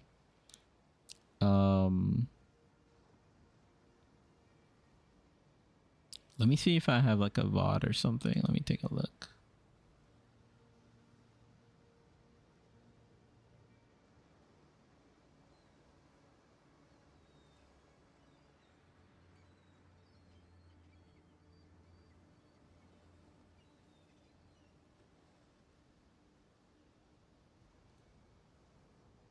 Let me see.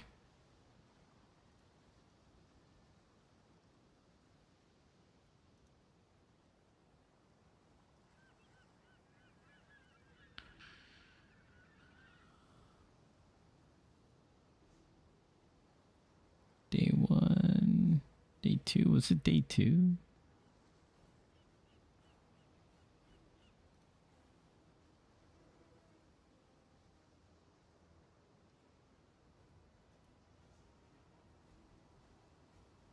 Give me a second.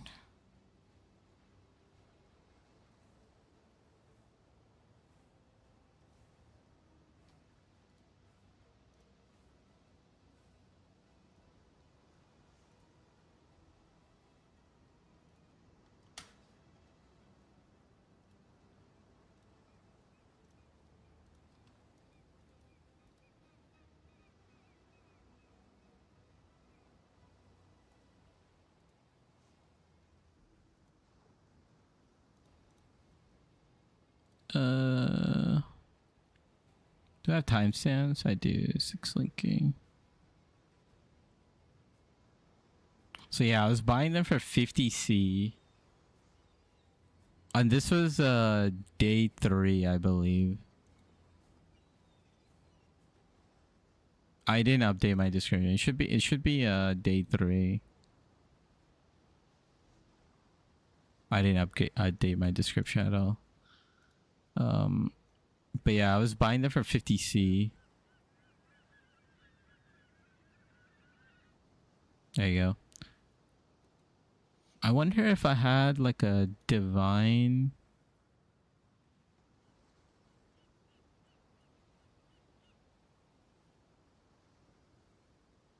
I don't know how I'm gonna find this.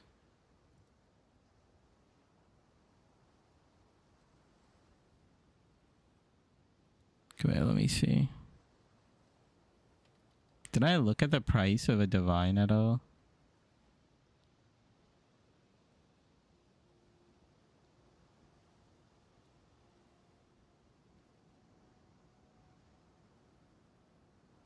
I sold something.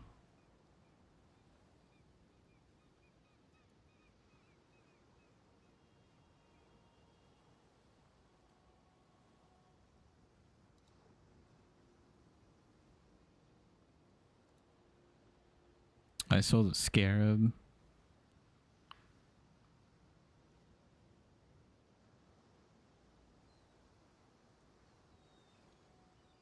Okay, it's just having a little difficulty loading. But I think I almost like every single time I've done League Start, like tainted fusings have been cheaper.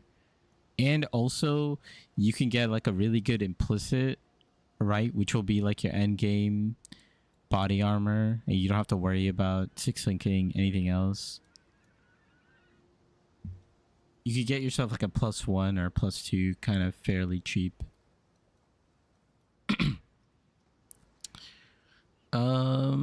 Do we think Harvest day 1 is going to be good with some crop rotation?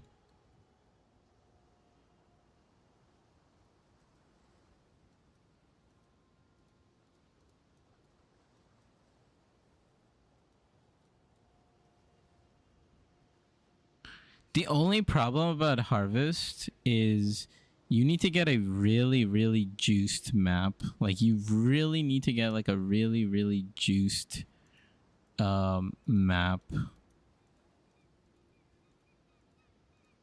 So I don't know if this is going to be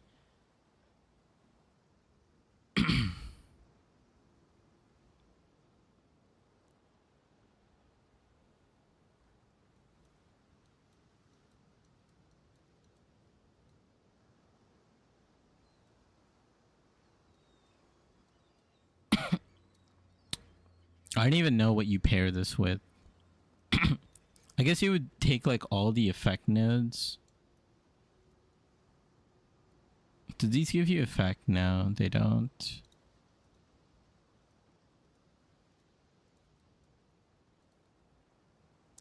Bruh.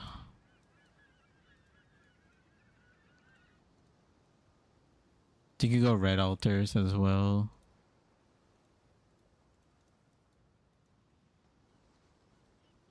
Something like that for crop rotation.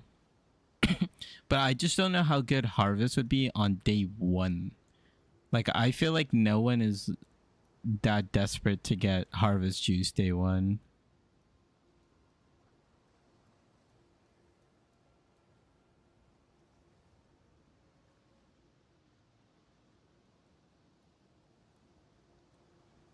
Yeah, you can either buy like a corrupted soul mantle with good mods, or here, let me show you. Let me take a look. You trade.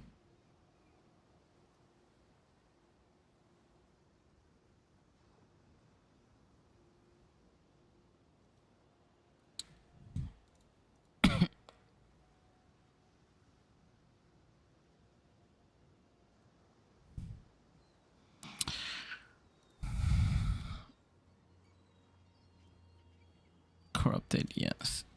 It's gonna be like plenty of these, and you can try to go for like a +1 or like a +2 soul mantle that looks like pretty good. Yeah, like this one. Yeah, like 5 chaos. This isn't standard. Early on in the league, like this is like, yeah, anywhere from like 5 to 20 chaos, you could get it.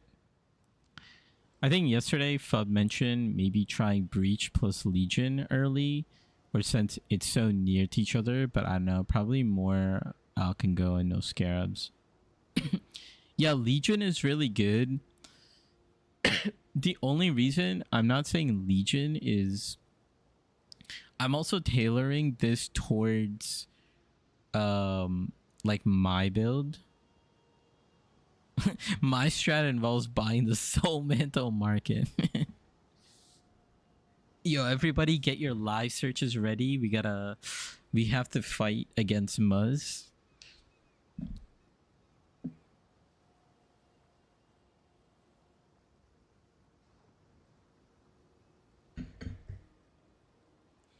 We're gonna have to deal with Muzz sniping.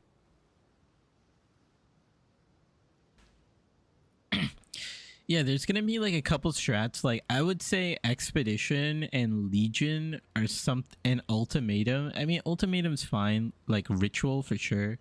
Ritual, Expedition, and Legion is something that I would personally avoid. not because they're not good, but it's because our build, we can't do it until like much later.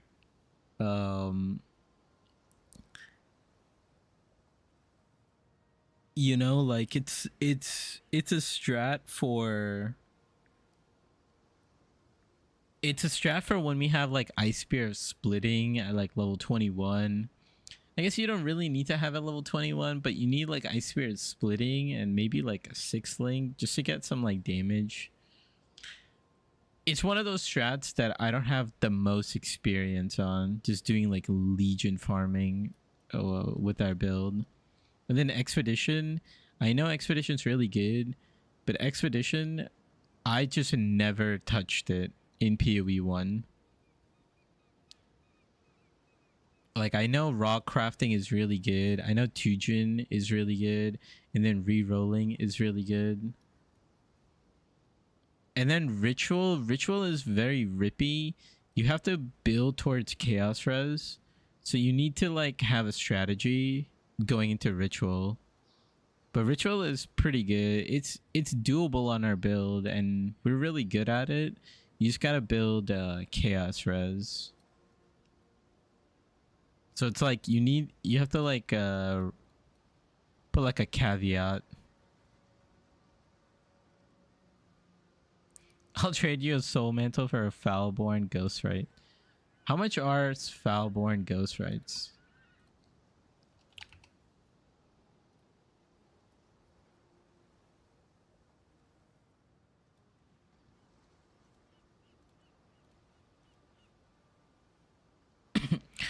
What does it do? 50% chaos damage taken recouped as life. Okay. Well, that's actually pretty good.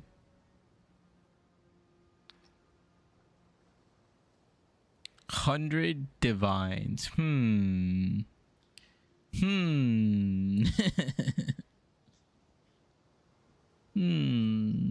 I mean, I know this is standard, but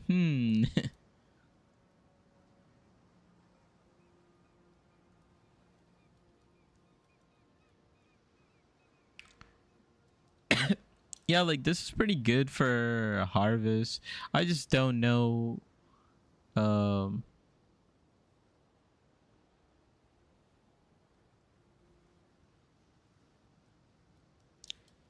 I just don't know how good this is gonna be. Without Scarab specifically, like I have no idea how good this is gonna be. Maybe you walk away with like 5 chaos a map, maybe more. I don't know who's gonna buy this. I also personally prefer Cornucopia.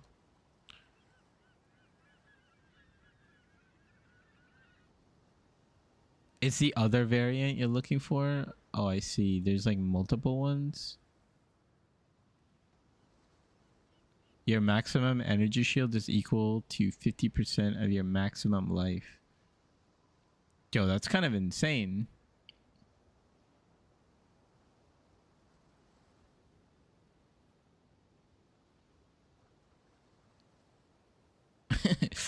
This yeah, this is kind of insane.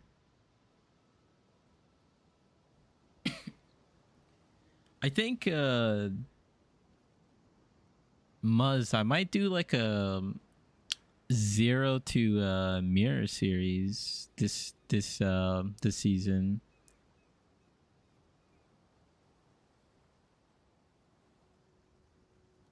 Do you think I should do that?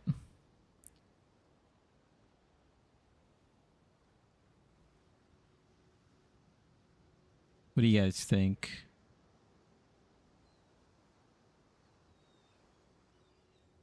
Go for it.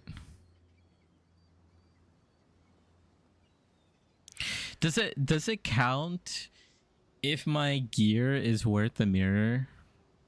Or do I have to get like a physical mirror?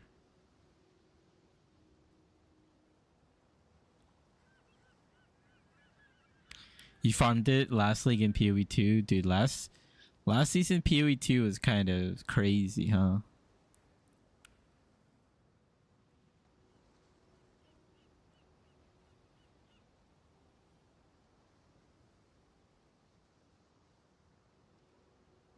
You know, you need a mirror and stash. Okay, okay. We can do that. We can do that.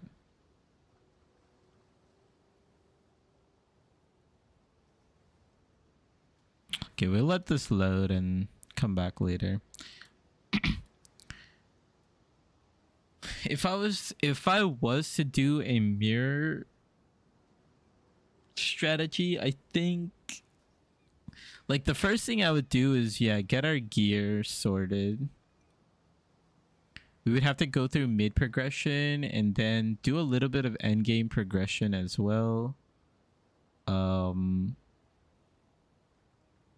would probably do everything up until the last step, because this last step is going to be worth like half a mirror, if not like a mirror. And then this should cost us like 80 divines, anywhere from like 60 to like 80 divines to get all our gear. This should be like under 10 divines.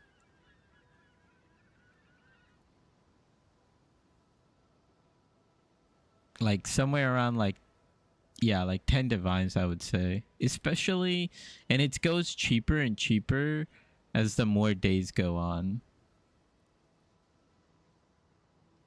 Like by the end of the week, like Annihilating Light is going to be like 40 chaos. But I think when I buy it, it's going to be like 4 divs, maybe like 3 divs.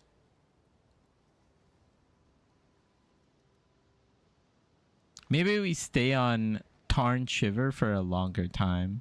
Let's see. We'll have to see like what happens.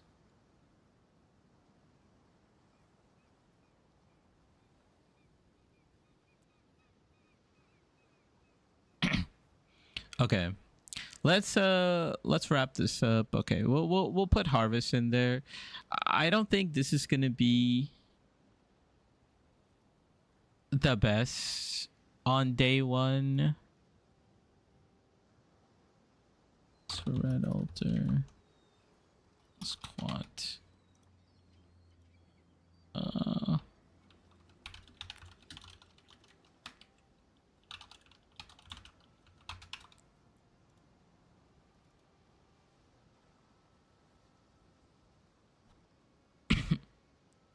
What's my VOD at right now? 205. Okay, 205.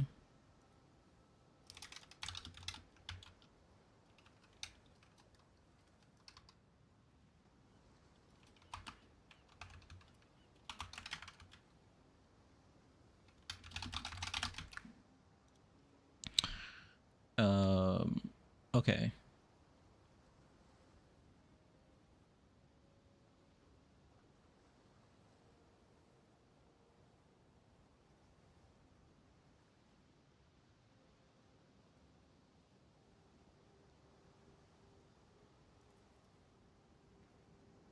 Yeah. That's what I'm trying to finish up. I have like the doc with all my strats in here.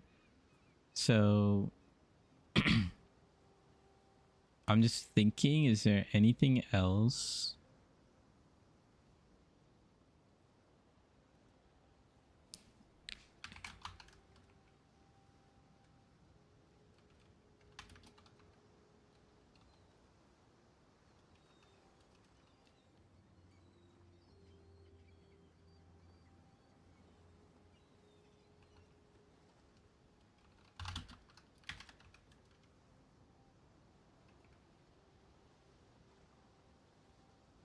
I'm just gonna leave it like this, okay? And then we'll just do file.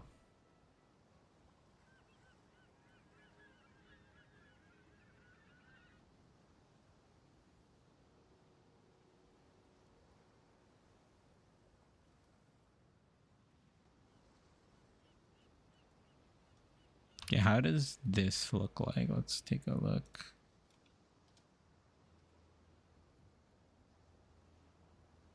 Okay, yeah, this looks good. So let me just go over this real quickly. And then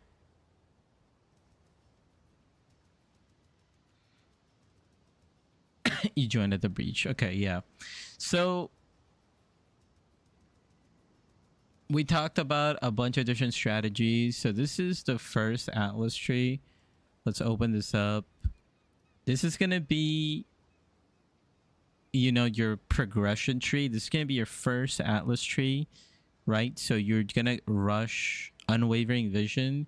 We don't know how the Atlas progression is going to look like in the new league, right? So I think it's just safe to go with Unwavering Vision and then just get your tiers, right? Map tiers, etc. And then try to get as many map increased maps found in your maps as possible. And from here, you can actually, as you keep on like progressing with that tree, I would try to go towards the second tree that's right below it, right? Destructive play. So as you're progressing, what you're going to do, if you need a little bit of currency, focus on, actually no, you should focus on getting up strong boxes first. Get these up and running, then focus on Nico. Try to get the Nico running. And once you're done with that, with strong boxes and Nico, you're going to start, you should be around like tier 13, tier 14 maps. Start to go towards the Conqueror, the Remnants, and the Vivid Memories. And once you're kind of almost done with like the Atlas progression, you know, you could go into like destructive play and like farm Silo if you really want, or just farm any map that you like, because now destructive play is going to be much more easier because you could just pick whichever map you want to do at tier 16. So it's like a very big buff. But with destructive play, you kind of need like a little bit of damage. So if you're not able to do this, this is what I recommend to a lot of beginners.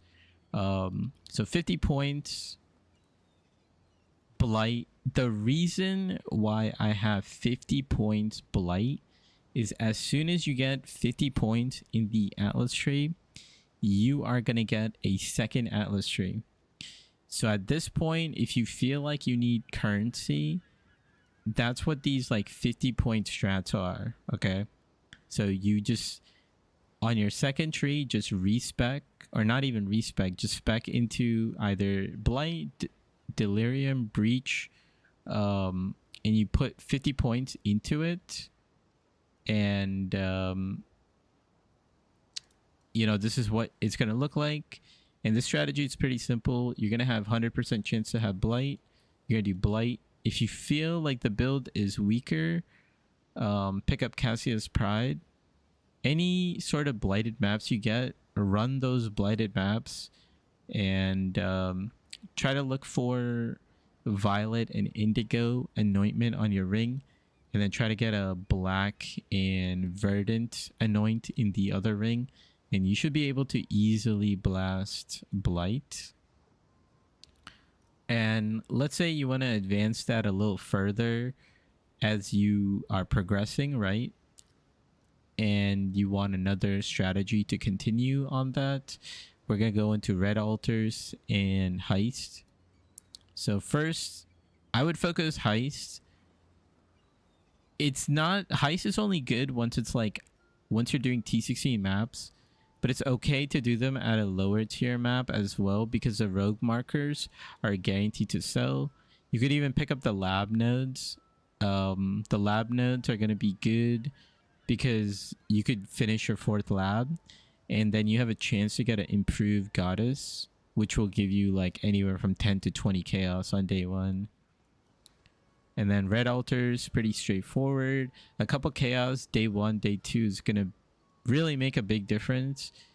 Chaos by the time you get to like day 3, maybe day 5, it's gonna be really bad. So I think chaos is gonna drop like crazy, so be prepared for that. If you are doing this a little bit later, it just really depends what the economy is. So I'll probably make a, you know, like an update video like on day 1, and then like day 2, day 3, something like that. And then the classic Remnants of Past, Vivid Memories, Conqueror maps. Delhi, let's look at Delhi. So if you don't want to do Blight, you can choose to do Delhi. The only thing to note here is don't take Descent into Madness and Delirium difficulty. This will make the maps really hard at the end, especially when you're on a 4-link, right? Like this is I'm assuming you're on like a 4-link or a 5-link, right? And you're trying to get a little bit of currency. You'll get some cluster jewels and you can just sell those cluster jewels for like anywhere from like 1 chaos to like 20 chaos depending on what you get. The unique bosses might be a little bit harder. You could turn these off if you want. You might struggle like just a little bit. If you get like a 21 gem, you should be fine. I don't think you need to take these, but these will just drop layers of Delirium maps, which are pretty good. Etc. Then make sure you get the cluster jewels. You can also pick up Deli orbs as you get like more points and whatnot. I think the chaos really don't have any value in the next league. Exiles are probably going to be the new chaos. I think so too. I think exiles are going to be the new chaos, like you said. Now you could also take this strategy a little bit further. Let's say you get 100 points. Again, same thing, red altars. I think red altars, especially for the ice spear build, are gonna be good. And then heist again. Heist is really good. You can also put in lab, like the lab nodes, pretty good. And then, yep, the boss nodes drop. Boss maps, pretty good. Okay, what else? Okay, beyond this one, right? Like I think these are gonna be the beginner strategies like Blight and Delirium. Beyond, right, this one is gonna be Rippy. I do not recommend this until you have like decent gear. You really need like decent gear, and then you could do some like Scarab Beyond map tier farming. Try to get like the tainted currencies and whatnot. You try to fight these bosses. Maybe the new Scarab that gives all 3 bosses could be really good, and that could really help out with the tainted currencies. So something to try out, but this is going to be Rippy, just a heads up. What else? Breach. Now, Breach could be a beginner-friendly strategy. It is. It's not going to be that hard. The only problem is it's untested, right? It's like a new thing. It's coming in nerfed, but it was very strong. So we'll have to see, right? So in this strategy, I'm focusing on the hives. And the reason for the hives is it's going to be easier, especially if you're on a 4-link, 5-link. I think the unstable breaches are going to be more so like later on in the progression, because if the unique boss spawns, you're probably going to spend like 2-3 minutes trying to kill it, maybe even more, right? So I don't think it's worth. I think you just do the hives, get your like guaranteed loot and get out. Spend like, you know, like a minute 30 to like 3 minutes, but it's guaranteed, right? And then we have like a couple options. You can go fortress hunting. So that's the continuation of the hives, which will now have a higher chance to lead to fortresses. Now, with this strategy, you are looking for like Foulborn uniques that you can sell. If you get like good ones, you know, you could just easily sell those. Womb gifts, etc. You're also focusing scarabs and strong boxes. Just a little extra on the side. You have Nico to give you a little bit power boost. You can also spec into Shrine if you don't want to go, If you don't want to go get these scarab nodes, instead you could go into shrine if you want. You know, whatever you prefer. And then we have the unstable breach with red altars. Now the unstable breach, they are going to be a little bit challenging because there's just so many enemies. And if it does spawn the unique, you know, you're going to have to spend some time fighting it. Especially if you aren't like well geared. But by the time you get to like 109 points, you should be like pretty juiced. If not like semi-juiced, etc.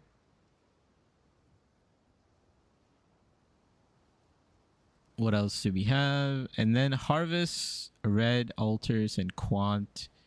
Now this strategy, this is like crop rotation without any scarabs, right? All these strategies, we're not using scarabs, right? Like day one, prob's not the best for day one. Check the juice price. So you could get like decent harvest juice. And what I mean by juice is the purple, yellow, and blue crops that you get. Life force. The basic idea with crop rotation is 9 out of 10 times we want yellow, right? And what you're going to do is you're going to go around the harvest. You're going to look, see what's available. You want to do all the colors that are not yellow and do yellow last. And that way, yellow will give the most amount of drops. That's TLDR for crop rotation. But this strategy is like it's a wild card slash maybe. Harvest is always good currency. It just depends who's using it. And I don't know how many people are going to be using it day one. But if you are like a little bit slower of a progression, or you know you're off, you're not free that weekend, you're not playing League Start, this should still be very good as the days go on. Pretty much every single day that goes on, harvest is going to get more valuable. And then yeah, if I just put like a timestamp of the VOD, I'll just link my VOD in here.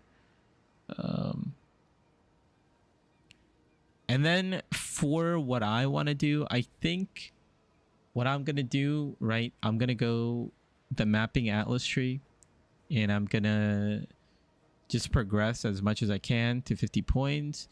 And then I'll just kind of keep pushing. I don't know if I really need to do any of these.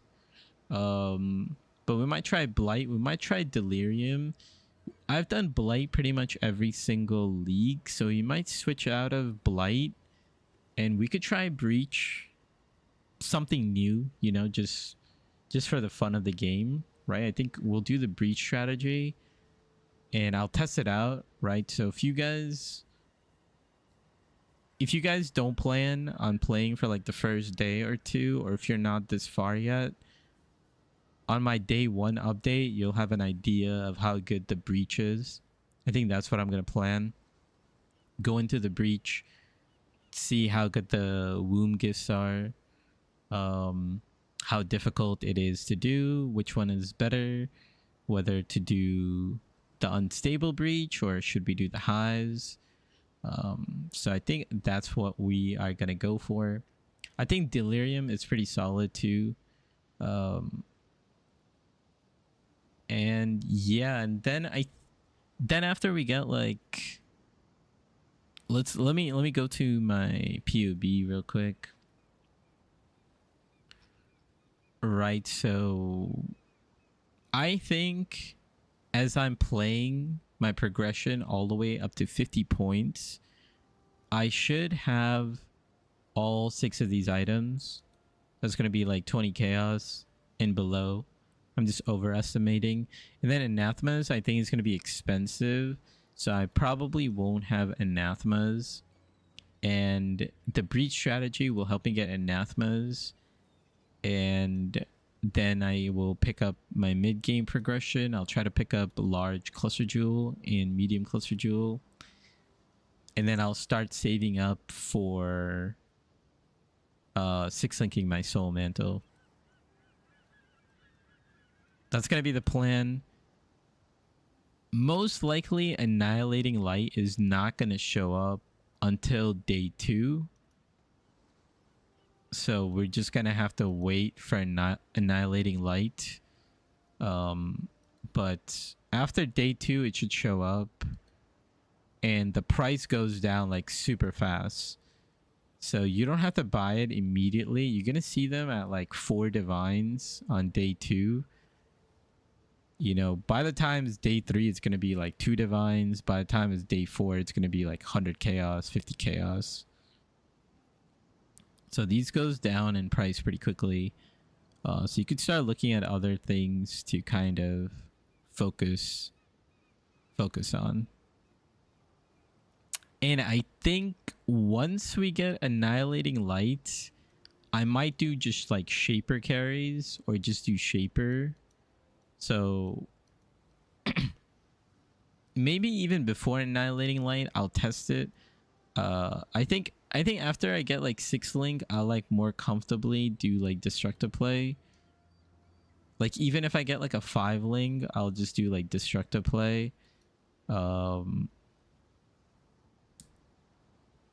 then I know that once we get Annihilating Light, we can easily do like Maven invitations, like Formed and Twisted and Conqueror if you really want to, or Elder Slayer, whatever they're called.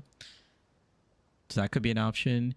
And we also don't know what the Astrolabes are gonna do, so that's another thing that where we could like deviate in terms of like currency strategy. But that's the plan. We will test out the breach and see how it goes. Make a couple currencies, aim for soul mantle by day 2 or something like that, and then we'll go into the bigger, badder currency strategies, which I'll continue to like. I think I'll just continue adding to this spreadsheet. So let me actually, yeah, it should be good.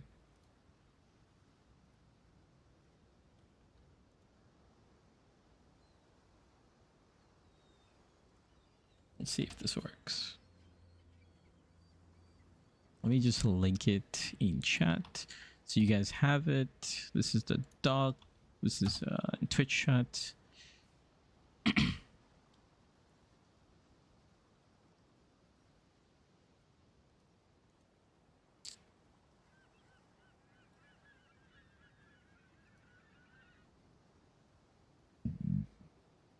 Okay.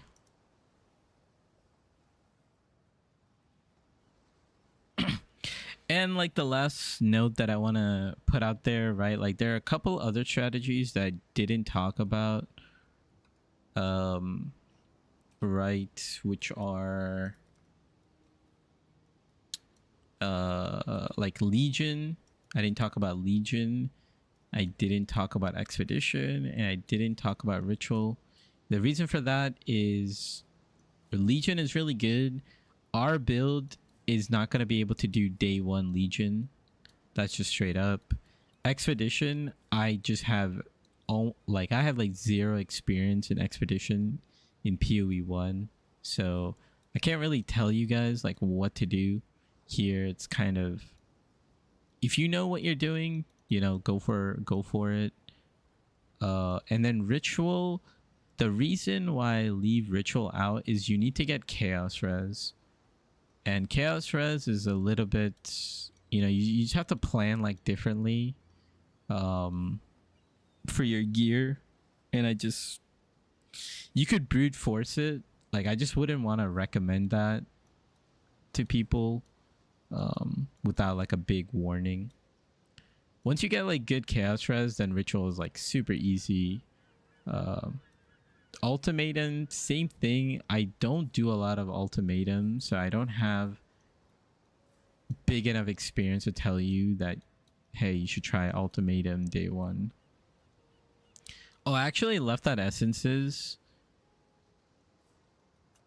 Essences could be really good, but I have one problem, which is I don't actually know if you can stay low tier, right? So if you like I don't know how the map tiers are gonna work, and like how often we're gonna get, like, once you sock it in the void stone, it says that map tiers 1 to 15 can turn into gold. Like you know, like, I don't know if we'll be able to do yellow map essences, but if we are able to do yellow map essences, that is going to be good. Like, essences are going to be good. The other thing is I have a bunch of like Nico nodes, and if you know what you're doing in Delve, you can do Delve. This is something I want to personally experiment with in this league, right? I'm gonna delve. Okay, we're gonna delve on our build, and we're gonna see how that goes. So that should be fun. I'm looking forward to that. Ulti, I'd only do if you have builds specifically for it. You have the yellow maps for essences now. Yeah, I just don't know how our yellow map sustains are gonna be for essences, because of the void stones. Like, if they're gonna mess with you, do you have to remove the void stones? You know, like, what's up with that?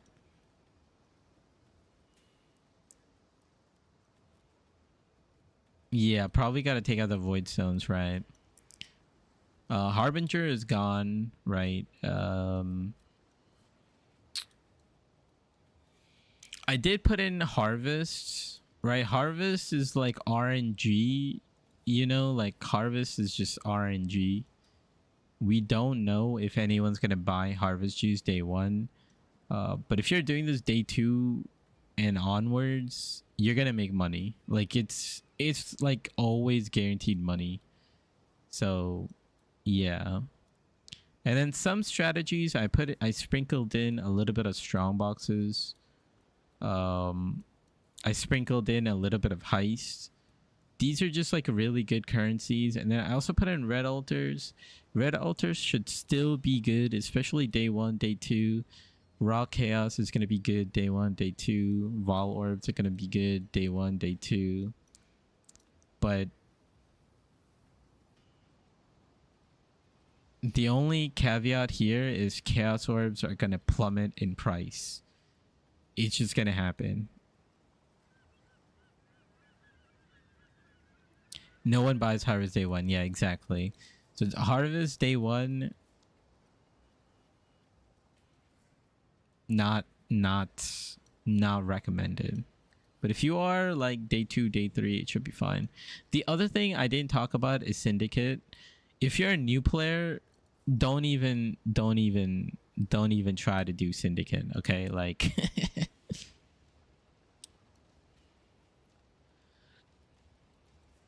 you should focus on mechanics that get max value by being doubled from Mirage. Yeah. I'm not too worried about that stuff. Like I said, this is like mainly like day one strats, right? That you could like go up in later. And then we'll worry about the Mirage stuff later. Because we have no idea. Especially on day one, it should be very important. Yeah, you could definitely, you know, like double up. But let's look at my strategies. Let's take a look.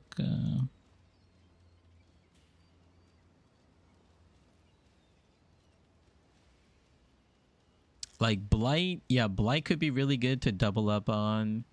Delirium, I have no idea how Delirium's gonna work with Mirage. Altars, I have no idea how altars would work. Breach could work. Maybe Breach Fortress could work. Harvest will definitely work, but like I said, probably not best day one. Check juice. And then I'll like add to this list. I'm gonna be Mirage maxing hard. Ulti Mirage is 2 times ulti for the cost of 1 set of scarabs. Yeah, yeah. It's I'm definitely like later on, right? Like Harvest Juice, like Harvest Cornucopia, Harvest is duping. Um that's gonna be like a mega juice 8 modded maps where we're gonna go crazy. That's gonna be definitely one of my methods that we'll make a video on. Invitation farming, like I said, shaper farming, all that stuff. That'll probably come in after we do our day 1 update. Um, but this I recommend like couple hours into the league. I feel like everybody talks about how to do the maximum juice possible, right? Like, oh, this is the strategy. This is how you do it, right? 4 deadly orbs, like scarab, like ambush scarabs, like everything. It's like nobody's doing that on um 6 hours into the league, you know. So these are strategies you can try out 6 hours into the league, 7 hours, 8 hours. 2C Scarab, ulti's day 1, it's nuts. Yeah. I mean, if you're doing something specialized like Ultimatum, I will also say like Heist. Heist is going to be doable, right? Because in my setup, I have like almost block cap. Like Heist does a lot of like physical damage, and since we're going like more block, you could easily do like low level Heist, like do deception contracts, agility contracts, lock picking contracts, demolition contracts, counter Tharmagency. Heist should be fine too. If you want to do heist and make like a couple of bucks, you could also do the optimal heist strategy, which is like you start at level 60, but they also really buff heist. Yeah.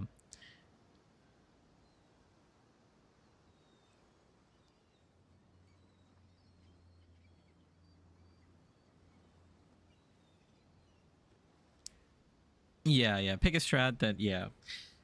So our build excels at invitation, right? So day 2, we are going destructive play like all day.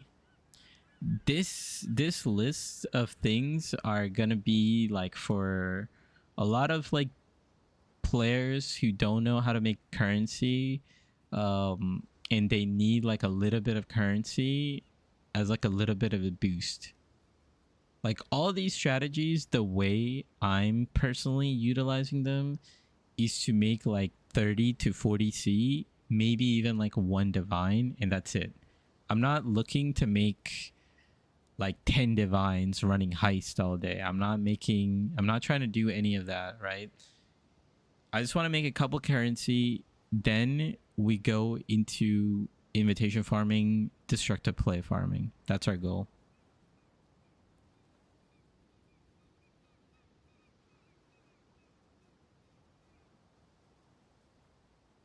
Yeah, that's why I said I think the best strategy is like Blight, like farm Blight, blighted maps, get a couple of currency, chaos, couple of div, like 1 div, and you're good to go.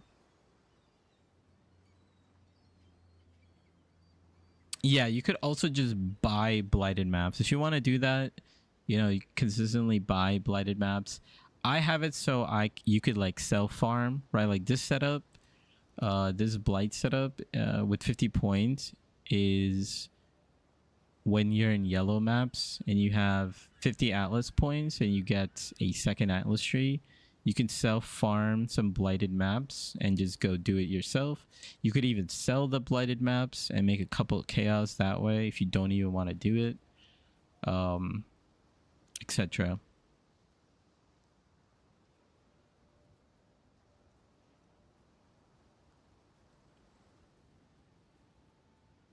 Yeah. Blighted maps are really good. And then you could just take this tree also into like a red tier maps and try to get red tier blighted maps, and you're gonna just giga blast.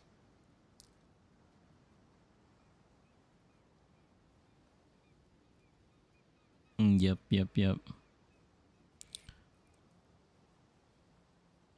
So yeah, that's gonna be the plan. Day one, Blight is probably the highest recommended one. Other ones, if you want to try out, like Delhi, you could try out, sell some cluster jewels. Breach, this is what I'm gonna try out, just to see how it is, and I'll give you guys a day one update, tell you if it's good or if it's bad, etc. So you guys have an idea, and then we're gonna go straight into destructive play. We're gonna farm destructive play, and probably day 3 we're gonna continue. We're gonna swap from like destructive play to like invitations, which will be destructive play still, but like more on like formed and twisted, or even do just shaper maps.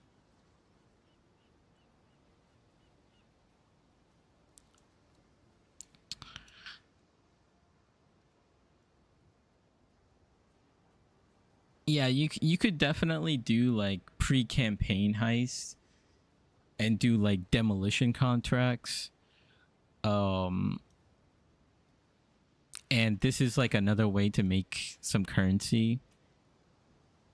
That's what a lot of people do.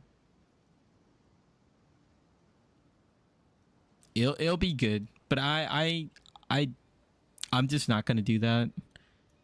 But it's a very good strat as well. Just do, as soon as you hit blood aqueducts, every time you level up, just go to heist, pick up demolition contracts, and just run demolition contracts and try to go through the question mark rooms and get like a couple chaos that way. Yeah. Yeah, you could pick up lock picking as well. But yeah, demolition is like priority number 1, then pick up like lock picking.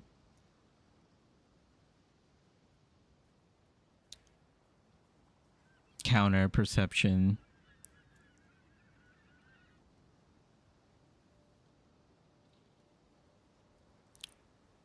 Is there anything else?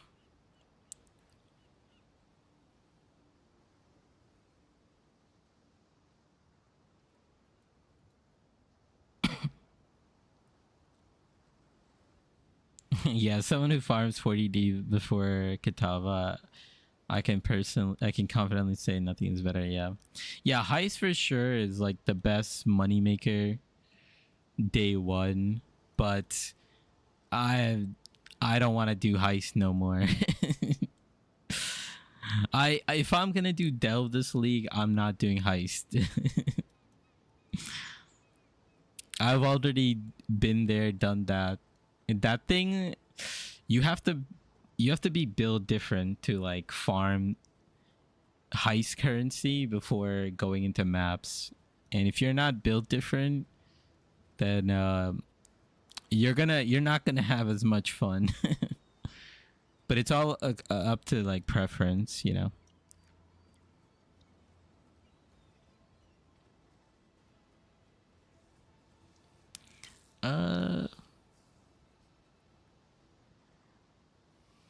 Okay, I think I'm gonna call it here for today. I think tomorrow I might do another stream, but this was like fun. Let me know your feedback. Let me know your thoughts, what you think. Leave some comments on the YouTube VOD, and we'll try to, you know, get ready for League Star. It's almost there. I have 4 VODs of me doing pre-map heists for 1 hour each. Average around 200 C at hour 3, yeah. You should really look into it. One more sleep, boys. Yeah, I've done the heist strat before. Like I've run what's that? Just like spell suppression, block cap, pathfinder, just running doing ZDPS heist contracts, making multiple divines an hour. But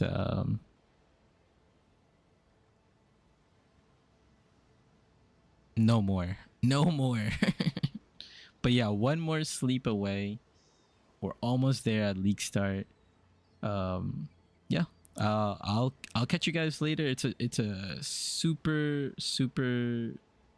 short stream, but we're almost at 3 hours. Not too bad. 4-link armor crema, all white gear with Diala's crafted wad. Yeah, respect. Yeah, you don't, especially if you do it before campaign, you don't get hit with that penalty, and you could just build. You could just build easy res, easy life. Yeah, super cracked. Yeah, like I said, I've done the min-max version of that, which is you just go like Pathfinder. You get like what's that chest piece that gives you movement speed?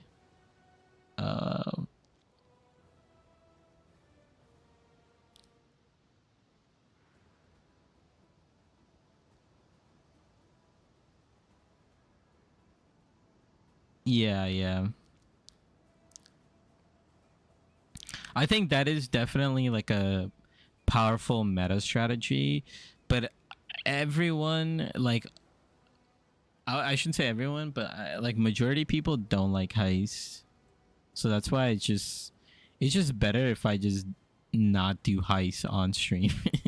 I'm just like, okay, let's do maps regularly and then try out like different strategies. And I think breach would be fun. Like I think I'm down to just YOLO breach and see what happens. And if it's bad, it's bad. And I could recover and then tell everyone, hey, this is a bad strategy. Let's not do this.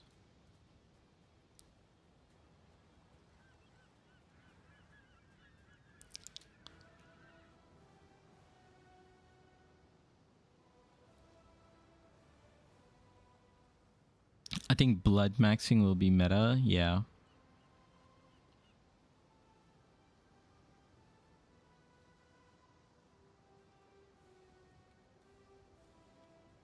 All right, guys.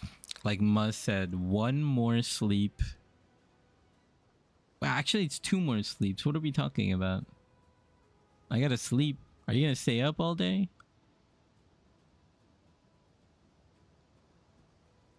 Are you not sleeping tonight? I gotta sleep soon. Then I gotta sleep tomorrow. It's 2 sleeps away. I was actually getting excited. I was like, oh. Maybe I do like a YouTube video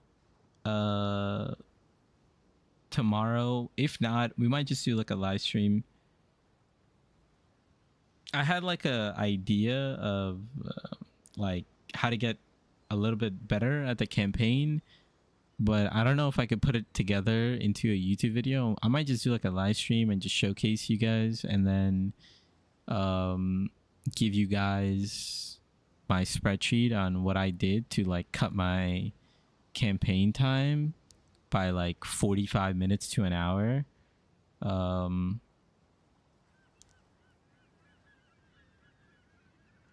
And then we can go from there. Just put out a day 1 farms for fast money. It's just heist. Yeah. Tell them it's not really meant for beyond that. Yeah.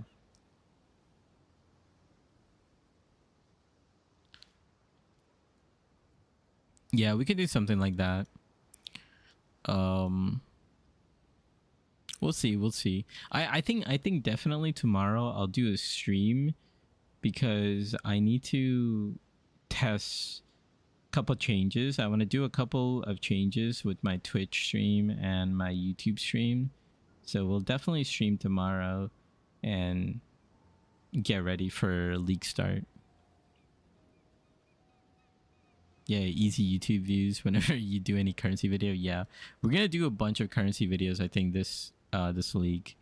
We'll do a couple update videos, and then we'll go into like currency videos.